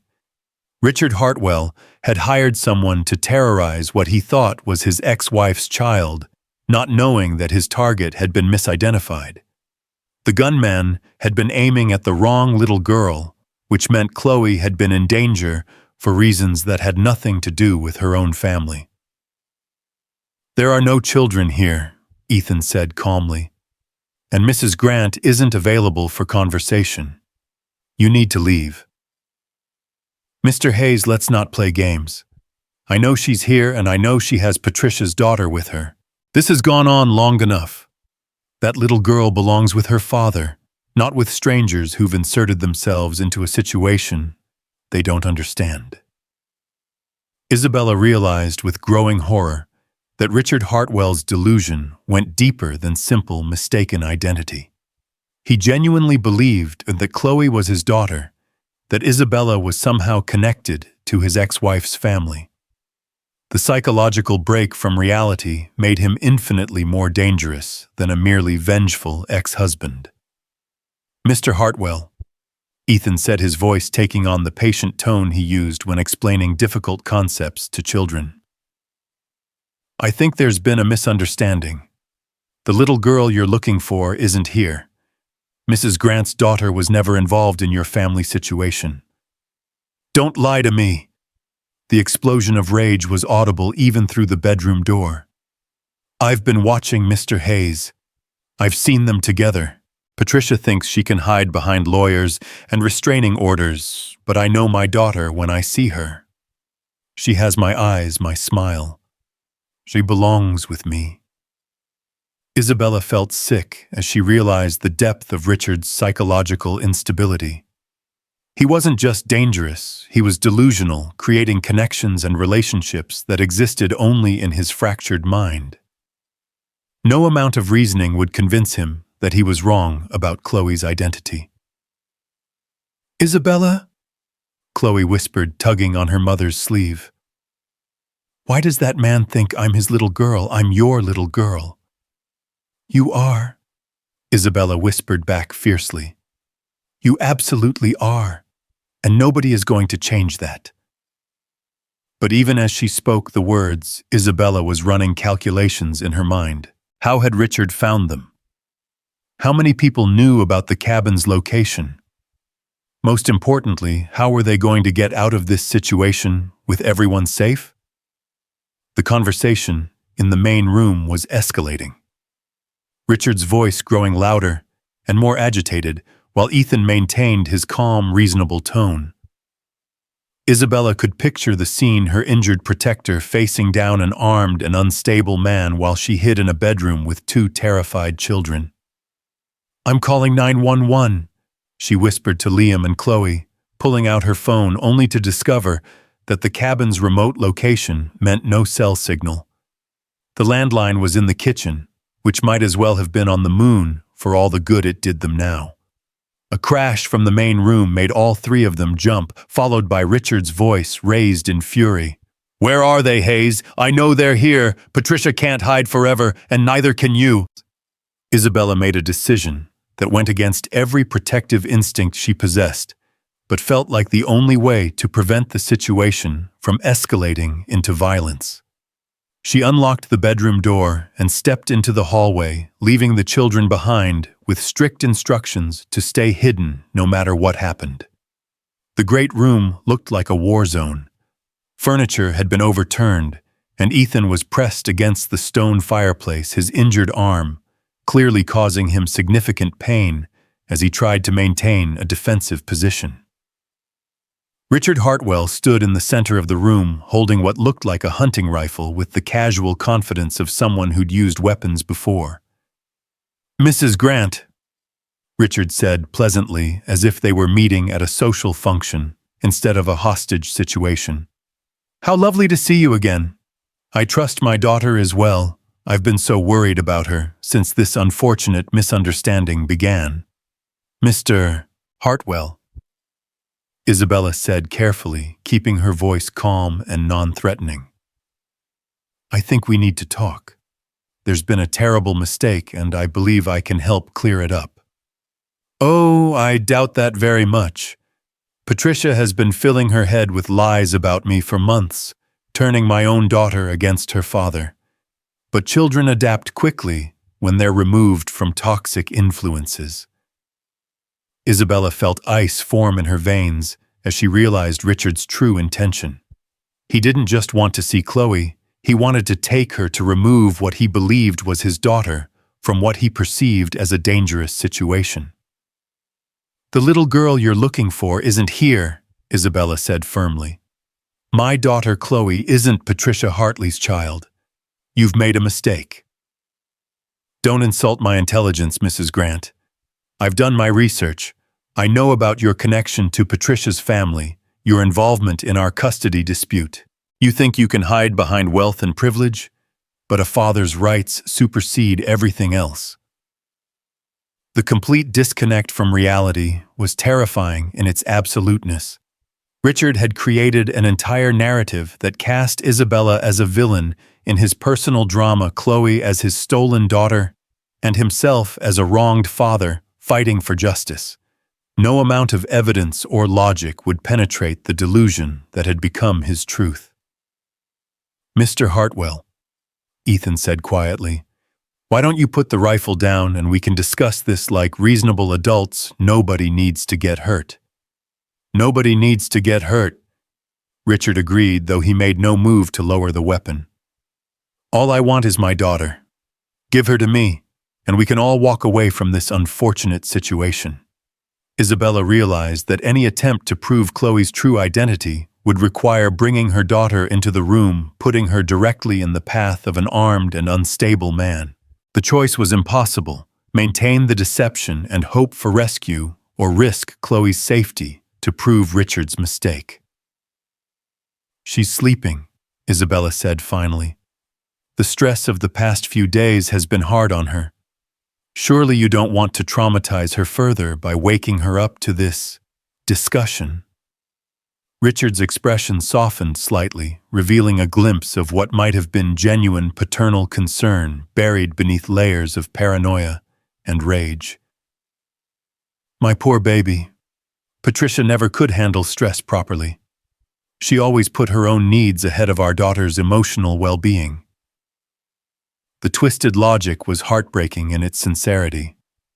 Whatever Richard Hartwell had once been, whatever normal relationship he might have had with his actual daughter, had been destroyed by mental illness and an inability to accept the loss of his family. Mr. Hartwell, Isabella said gently.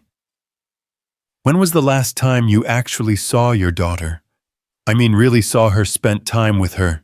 It's been months, Richard admitted, his voice taking on a note of genuine pain. Patricia's lawyers convinced a judge that I was somehow dangerous to my own child. They took away my visitation rights, got a restraining order, turned my little girl against me with lies and manipulation. Isabella felt a flicker of sympathy for the man, despite the circumstances. Whatever crimes he'd committed, whatever laws he'd broken, at the core of his actions was a father's grief over losing access to his child.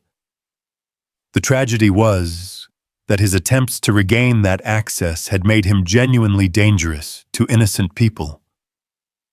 I understand how much you must miss her, Isabella said carefully. But taking someone else's child won't bring your daughter back. It will only make things worse for everyone, including her.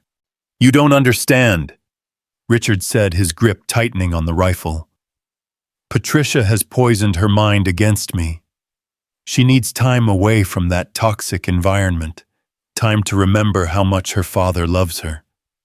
Once we're somewhere safe, somewhere Patricia can't reach us, she'll remember who she really is. The plan was worse than Isabella had feared. Richard wasn't just delusional about Chloe's identity. He was planning to kidnap what he believed was his daughter and disappear. Even if they could eventually prove his mistake, the trauma of being taken by a stranger would damage Chloe permanently. A sound from the back of the cabin made everyone freeze. Footsteps in the hallway, small and hesitant.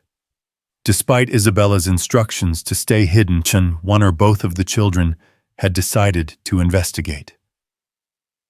"Chloe, go back to the room," Isabella called urgently, but it was too late. Liam appeared in the hallway entrance, his young face set with determination that reminded Isabella powerfully of his father. "Let my dad and Isabella go," he said, with 8-year-old bravery that was both admirable and terrifying. "They're good people, and they haven't done anything wrong." Richard's attention shifted to Liam, confusion replacing anger as he processed the presence of a child who clearly didn't fit his narrative. "Who is this boy? Where is my daughter?" "I'm Liam Hayes," the boy said proudly. "Ethan is my dad, and Isabella and Chloe are my family now. We take care of each other." The simple declaration hit Isabella like a physical blow. Here was a child who'd lost his mother, nearly lost his father, and been uprooted from everything familiar. Yet he spoke of their makeshift family with complete confidence and love. "Liam," Ethan said urgently, "please go back to the bedroom. This isn't safe." "I'm not leaving you, Dad.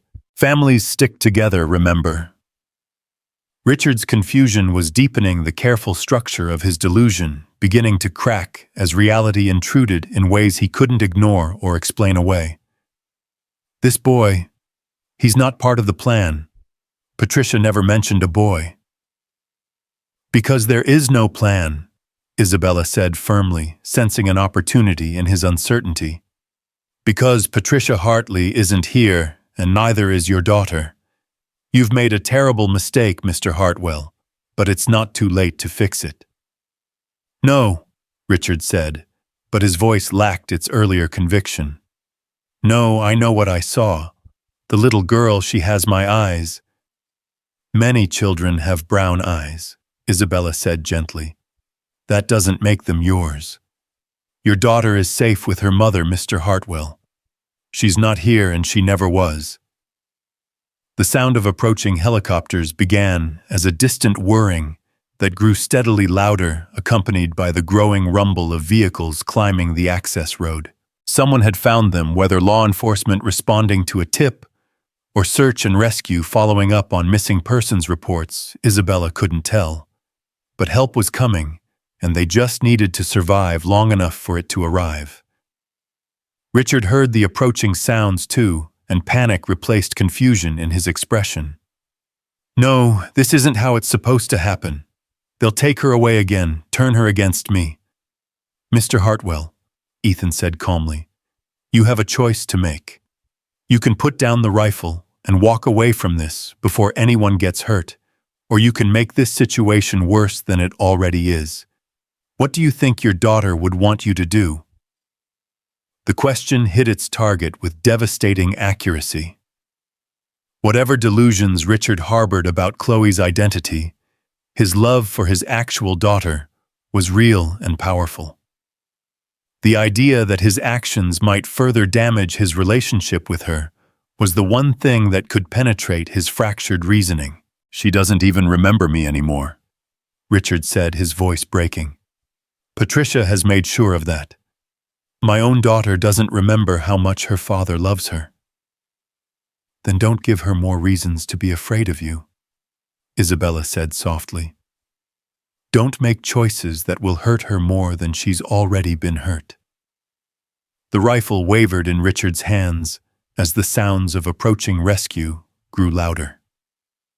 Through the windows, Isabella could see lights cutting through the darkness, vehicles surrounding the cabin, with the coordinated precision of a law enforcement operation. "Mr. Hartwell," a voice called through a megaphone from outside. "This is Detective Morrison with Denver PD. We know you're inside, and we know there are civilians with you. Nobody has to get hurt today." Richard's grip on the rifle tightened again, desperation replacing uncertainty. "They don't understand. Nobody understands what it's like to lose your child to someone else's lies." "But you haven't lost her," Isabella said urgently, sensing that they were running out of time for peaceful resolution. You've lost access to her, but that's not the same thing. If you put down the rifle and surrender peacefully, there's still hope for rebuilding your relationship with her. If you hurt innocent people, that hope disappears forever. Isabella's right, Mr. Hartwell. Ethan added, his voice carrying the authority of someone who'd also faced the possibility of losing his child. I almost lost my son this week, and I learned that sometimes protecting the people you love means making sacrifices that don't seem fair. But that's what love is, putting their well-being ahead of your own wants. The words seemed to reach something genuine in Richard's fractured psyche. His shoulders slumped as the weight of what he'd done, what he'd been prepared to do, finally penetrated his delusions. I just wanted my little girl back, he said, the rifle finally lowering to point at the floor instead of at the people he'd been threatening. I just wanted to be her daddy again. I know, Isabella said softly, but this isn't the way. Mr. Hartwell, Detective Morrison's voice came through the megaphone again. We're going to send someone to the front door to talk to you. Nobody is armed. Nobody is going to hurt you. We just want to end this peacefully. The negotiation that followed felt like it lasted hours, but was probably only minutes. Richard Hartwell was a man coming to terms with the destruction his mental illness had caused the innocent people he'd terrorized, the relationship with his daughter, that his actions had probably destroyed permanently. But he was also a father who, beneath all the delusion and rage, genuinely loved his child and was capable of recognizing that his actions were hurting rather than helping her. When he finally set down the rifle and allowed himself to be taken into custody, Isabella felt relief so profound it was almost physical. They were safe. The children were safe. The nightmare that had begun at a playground in Denver was finally over. As paramedics checked everyone for injuries and police officers took statements, Isabella found herself standing on the cabin's deck, with Ethan watching their children play in the forest, clearing under the supervision of kindly officers who seemed to understand that kids needed normalcy after trauma. So, Ethan said quietly, I believe we were having a conversation about marriage before we were so rudely interrupted. Isabella turned to look at him, seeing her own exhaustion and relief reflected in his green eyes. Were we? The children seemed to think it was a topic worth pursuing, Ethan said, with a smile that made him look younger, despite everything they'd been through. And I have to admit, their logic was pretty compelling. Ethan Hayes, Isabella said, feeling lighter than she had in years, despite the circumstances. Are you proposing to me on a mountain in Colorado, while surrounded by police officers and federal agents? I'm saying that I love you, Isabella Grant, Ethan said simply. I love your strength and your intelligence and the way you've made my son feel like he belongs somewhere. I love that you walked away from a board meeting to save a stranger's child, and I love that you've shown me what home actually feels like. Isabella felt tears threaten for what seemed like the 100th time in a week that had redefined everything she thought she knew about herself. I love you too, she said, the words feeling both natural and revolutionary. I love your courage and your gentleness and the way you've taught me that the most important things in life can't be negotiated in boardrooms. So, is that a yes? Ethan asked, though his smile suggested he already knew the answer. That's a yes to everything, Isabella said, stepping into his uninjured arm and feeling like she was finally coming home. Yes to marriage, yes to family, yes to figuring out how to blend our lives into something beautiful and complicated and real. The kiss that followed was witnessed by two children who cheered loudly enough to attract the attention of every law enforcement officer within 50 yards, several of whom applauded, despite the professional nature of their presence. Does this mean we're really going to be a family? Chloe asked, running up to them with Liam close behind. The realest family there is, Isabella confirmed, gathering her daughter into the embrace while Ethan did the same with Liam. "And we get to live together always," Liam asked, his voice hopeful in the way that only children could manage after experiencing loss. "Always," Ethan promised. "Though we might need to find a house that's big enough for all of us and all of Chloe's stuffed animals." "And a yard for playing soccer," Chloe added seriously. "And a kitchen where Dad can make Mickey Mouse pancakes," Liam contributed. "And maybe a home office where Isabella can work when she needs to, but not so much that she misses dinner," Chloe said, with the wisdom of a child who'd learned that work could steal parents if you weren't careful. Isabella laughed, realizing that a 6-year-old had just outlined the perfect work-life balance with more clarity than any business consultant she'd ever hired. That sounds like exactly the right kind of compromise. The months that followed brought changes that transformed every aspect of their lives. The legal proceedings against Richard Hartwell revealed the depth of his mental illness and resulted in both criminal charges and court-ordered treatment. His actual daughter, Patricia Hartley's child, was provided with counseling to help her process the trauma of having been the intended target of her father's misguided desperation. Ethan's recovery exceeded all medical expectations, aided by the kind of motivation that came from having something worth healing for. His transition from construction work to corporate communications proved seamless, his combination of practical intelligence and emotional honesty making him invaluable in client relations. Isabella discovered that having a true partner in both business and life made her more effective, not less, allowing her to delegate responsibilities while maintaining the strategic vision that had built Grant Industries.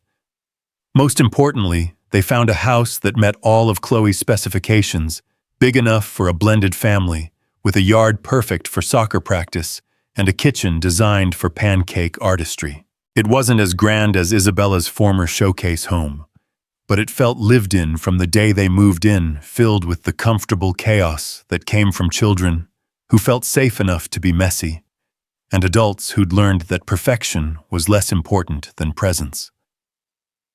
The wedding took place on a Saturday morning in the same playground where their story had begun, though under vastly different circumstances. Riverside Park had been transformed with flowers and white chairs, creating an outdoor ceremony space that honored both the tragedy that had brought them together and the hope that had grown from it. Liam served as best man while Chloe took her role as maid of honor, seriously enough to practice her flower-scattering technique for weeks beforehand. "Do you, Isabella Marie Grant, take Ethan Michael Hayes to be your husband, to love and cherish, and probably occasionally argue with about how much syrup constitutes an appropriate amount for pancakes?"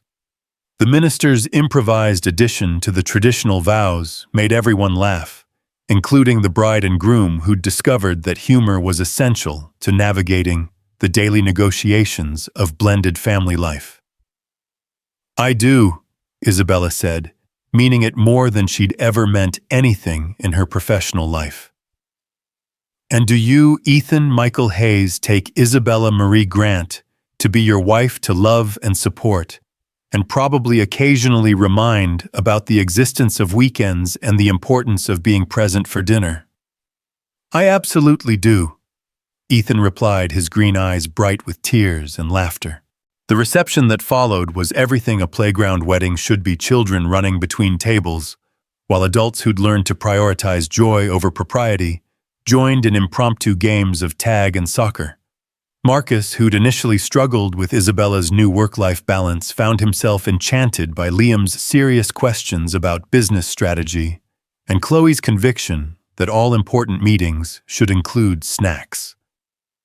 As the sun began to set over Denver, painting the sky in shades of pink and gold that rivaled any corporate art collection, Isabella and Ethan found themselves sitting on the same bench where she'd first seen him watching his son play soccer.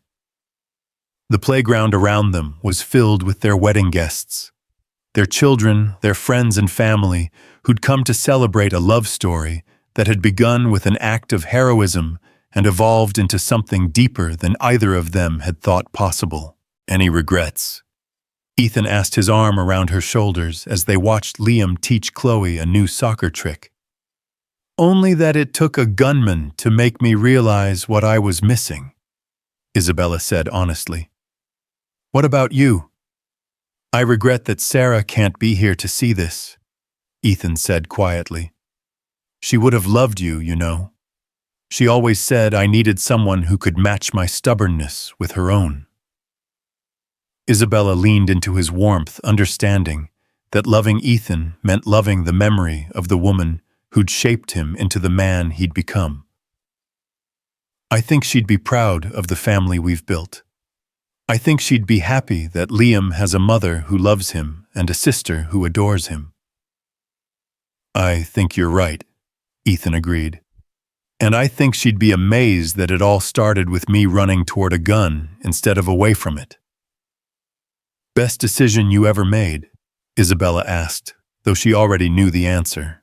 Best decision we ever made, Ethan corrected, pulling her closer as their children's laughter echoed across the playground where their love story had begun. All of us together. As darkness fell over Riverside Park and their guests began to gather for the final toast, Isabella Grant Hayes reflected on the journey that had brought her to this moment. A year ago, she'd been a successful but lonely CEO who measured worth in quarterly profits and market share. Tonight, she was a wife and mother who understood that the most important acquisitions couldn't be bought through only built through courage, sacrifice, and the willingness to believe that families could be created as well as inherited. The toast, when it came, was simple and perfect, delivered by Liam with the seriousness he brought to all important occasions. To Dad and Isabella, he said, raising his glass of apple cider with ceremony. For showing us that sometimes the best things happen when you're brave enough to help someone you don't even know. And to families that choose each other instead of just getting stuck with each other. And to never ever letting bad guys win. As glasses clinked and voices joined in agreement, Isabella looked around at the faces of people who'd become precious to her, Marcus and his family. Dr. Martinez, who'd become a friend, as well as Ethan's surgeon, Detective Morrison, who'd become an honorary uncle to both children, and dozens of others who'd been drawn into their orbit by the simple power of a love story that had transformed everyone it touched. But most of all, she looked at Ethan, whose green eyes held the promise of thousands of ordinary days, filled with extraordinary love, and at the children whose futures stretched ahead bright with possibility. They were living proof that heroism wasn't just about running toward danger. It was about running toward each other again and again, building something strong enough to withstand whatever storms life might bring. In the end, Isabella realized the greatest merger she'd ever negotiated hadn't taken place in a boardroom at all. It had happened in a hospital corridor, in a mountain cabin, in 1,000 small moments, where 4 separate people had decided to become one family. And unlike her business deals, this acquisition came with a lifetime guarantee and returns that multiplied with each passing day. As they walked toward their car at the end of the evening, children tired and happy beside them, Ethan caught her hand and squeezed gently. "Ready to go home, Mrs. Hayes?" Isabella smiled, loving the sound of her new name and everything it represented. "I've been ready my whole life," she said. "I just didn't know it until a hero showed me what home actually looks like." And with that truth settling warm and certain in her heart, Isabella Hayes walked into her future, surrounded by the family that had chosen her just as surely as she had chosen them, knowing that some stories have endings so perfect they feel like new beginnings instead.